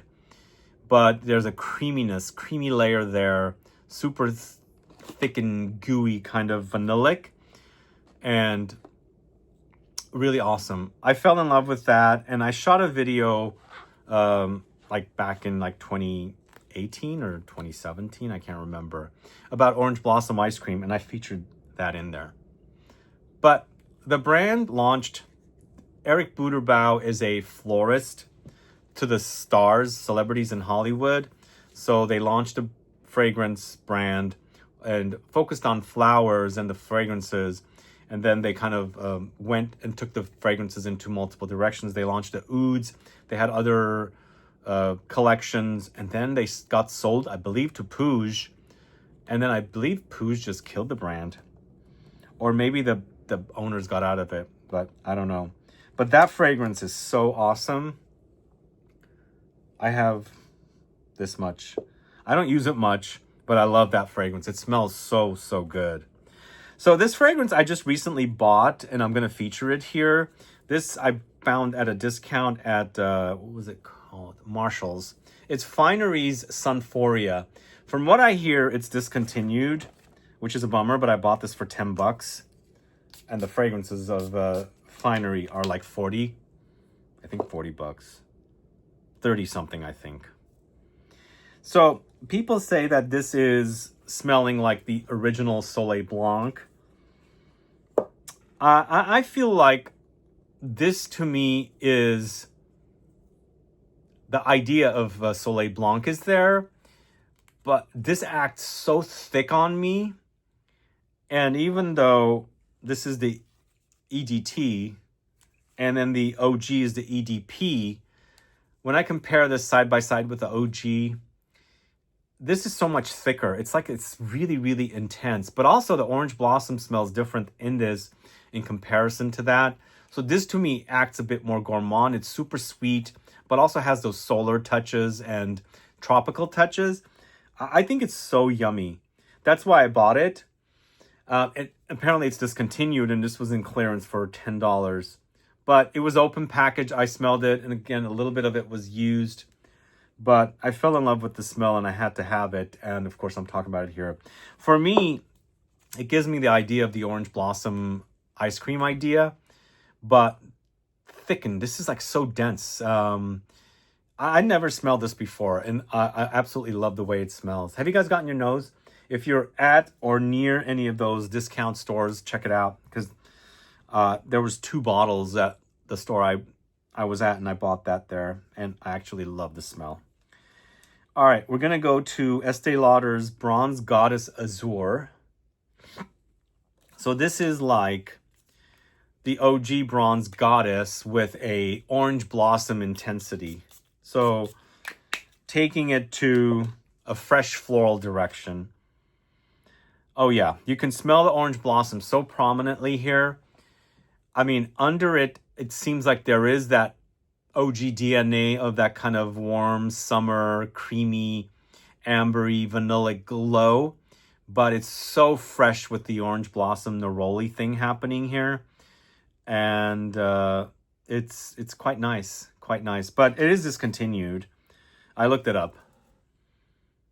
They do launch flankers all the time. I think this year's flanker for Bronze Goddess is something Greek. I can't remember the name, but this was several years ago. But I love this. It smells great. It's got that kind of tropical creaminess way under there. It doesn't remind me of something like Love Don't Be Shy or anything like that. It's more fresher. Not a lot of like the warmth, the creaminess that Bronze Goddess has. Yum. The orange blossom in this, or the neroli, is so prominent. And then the last fragrance, I just found out this is also discontinued, but maybe there's just shortage out there. We're going to the house of Ted Lapidus. It's Altamir. So Altamir also reminds me of a Pomme and Gaultier too. My bottle of Altamir is from 2013. And I don't know what the latest versions of Altamir smelled like, but it's so good. So it's orange blossom, lots of it. There might be some jasmine. There's vanillic touches. There's a warmth in there. And was this a dupe of a Pomme pour Homme? Or was it a dupe of Gaultier squared or 2? Could be.